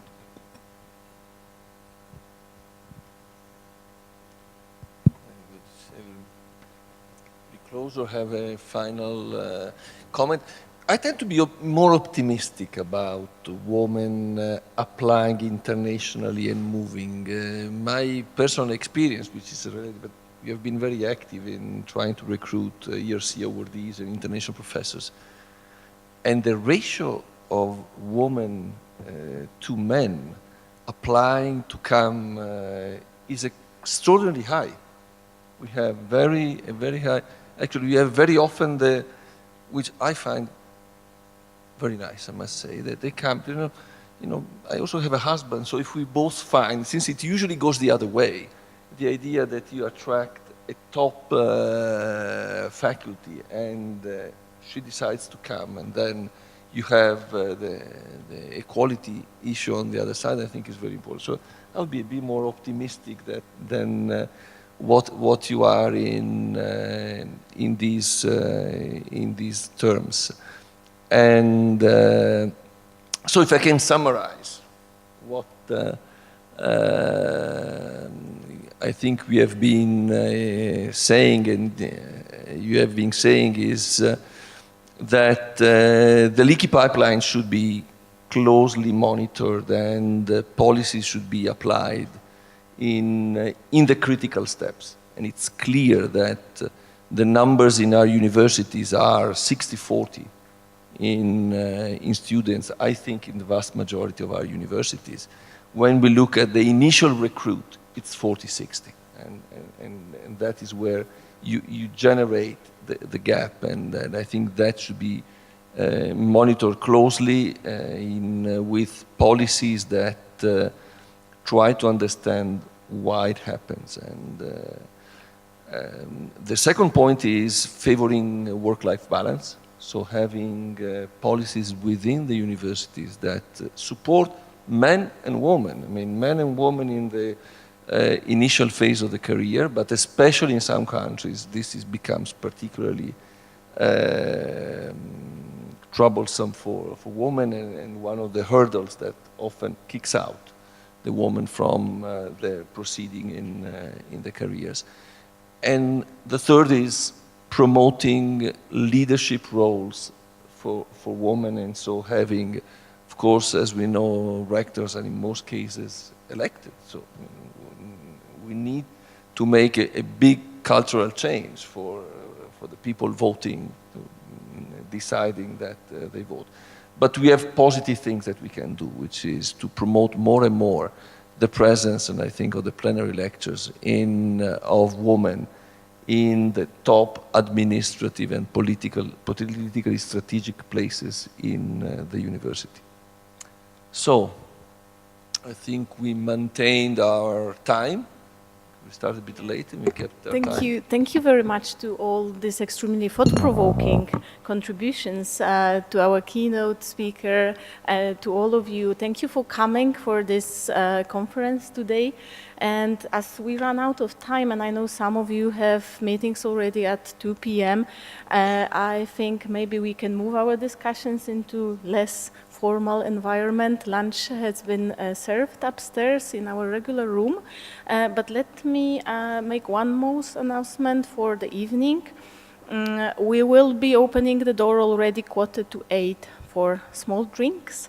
So please arrive in a few minutes earlier if you feel like, and we will be starting our gala dinner at 8 p.m. sharp, with also including the signing of the Poitiers Declaration and an Arenberg Coimbra prize. Yeah, so thank you for coming and see you around.